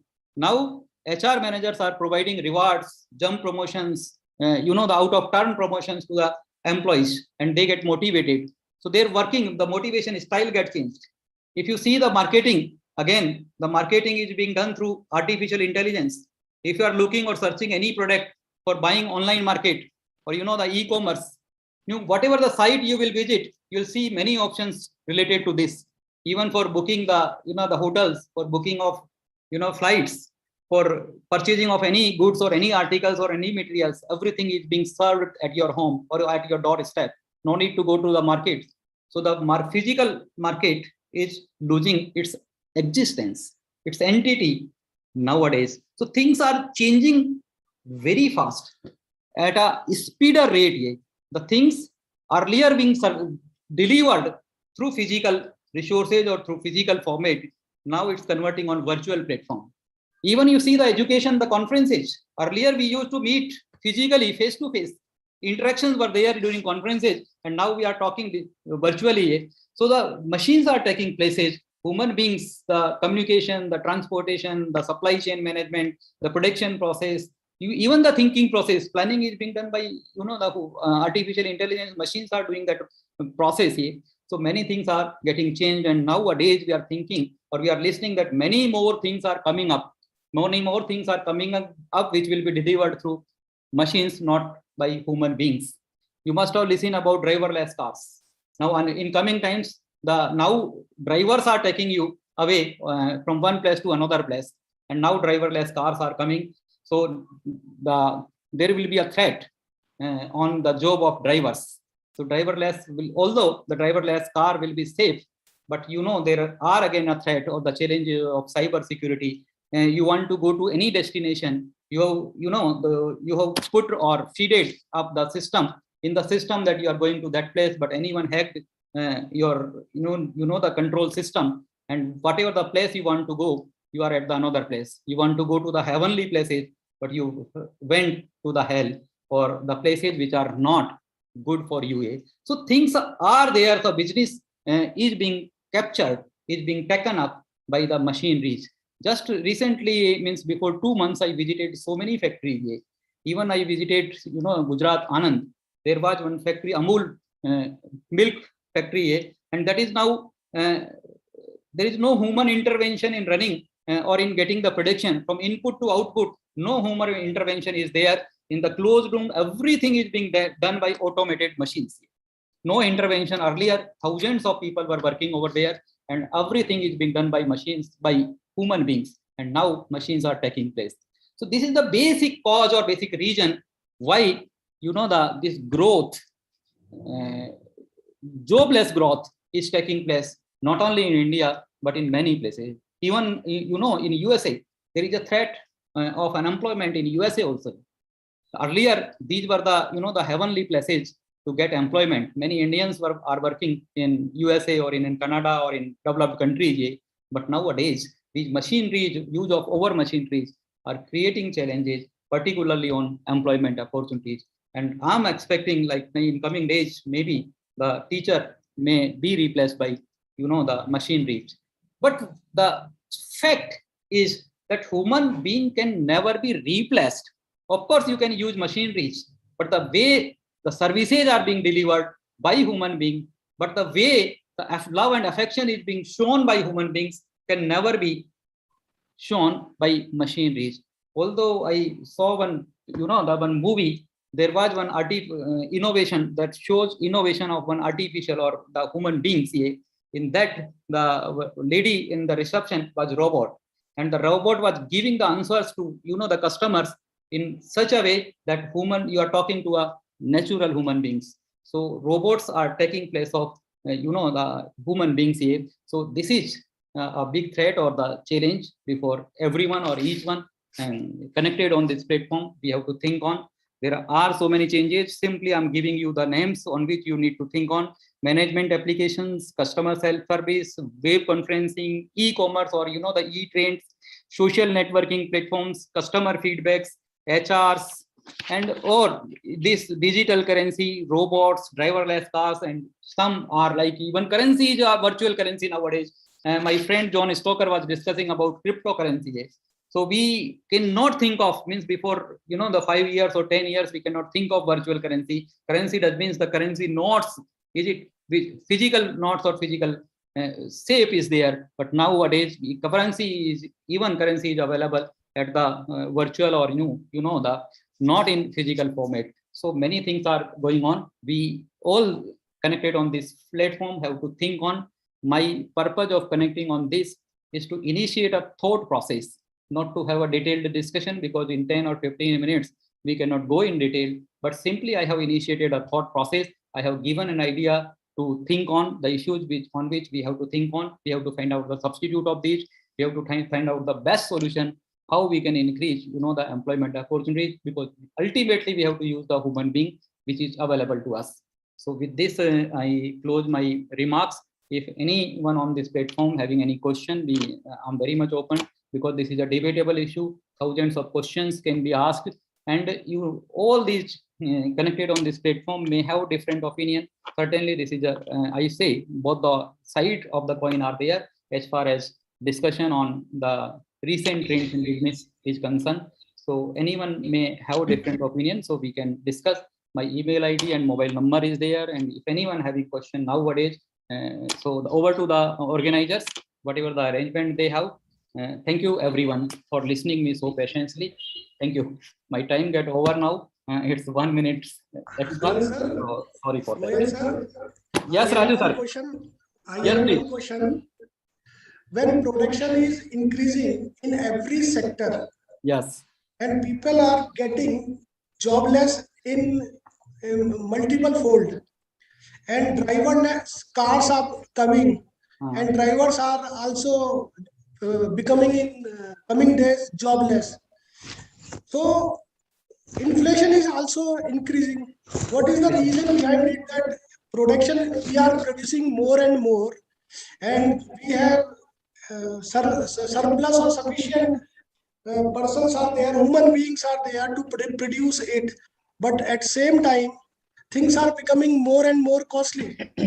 Inflation rate is increasing everywhere. No, this is the controversy which is happening nowadays in the economy. That's why this is a different situation, and it's very difficult to handle even with the policy makers. So nowadays, this is the issue with you, means you intellectual peoples connected over here. This is big issue to think on here.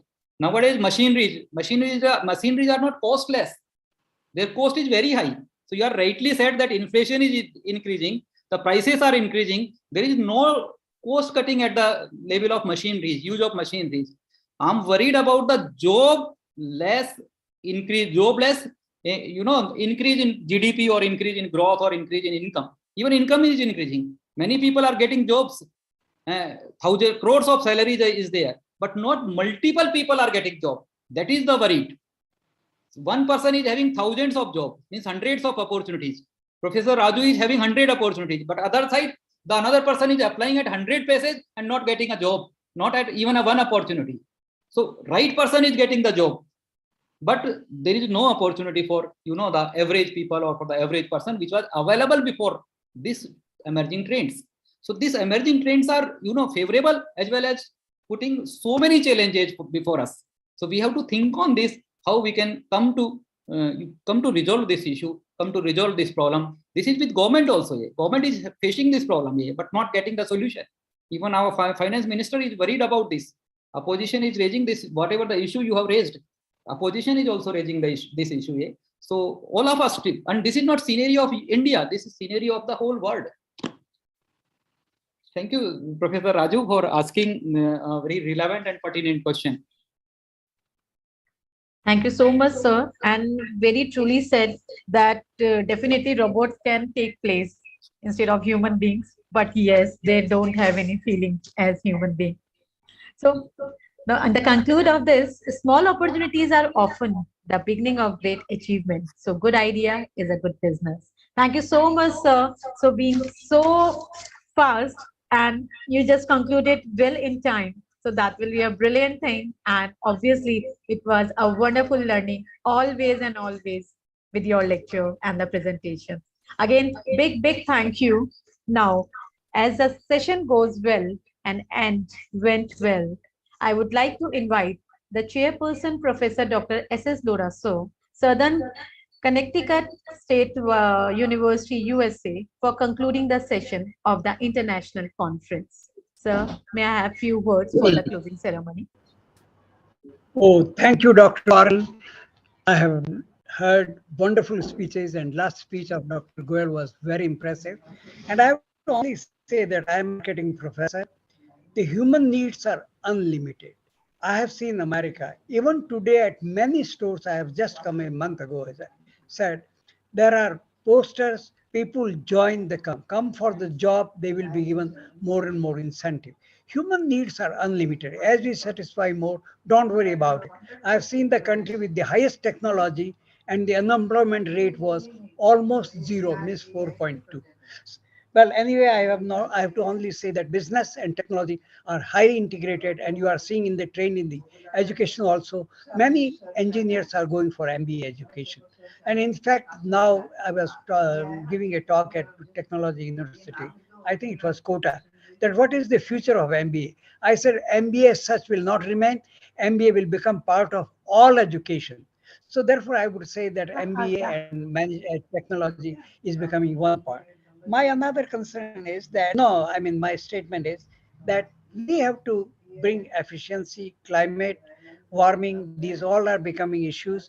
And I think the businesses have to be very, very careful and produce products with least energy loss, produce products which are highly ethical, not only legal, but highly ethical, because 1/10 of our production is almost counterfeit. So India has to raise its eyebrows in terms of production. And I'm sure this conference will give certain more thoughtfulness about how the businesses and in technology will take the best advantage which is happening all over the world. Thank you very much. And once again, thank you very much, Dr. Agarwal and Parul, for inviting me.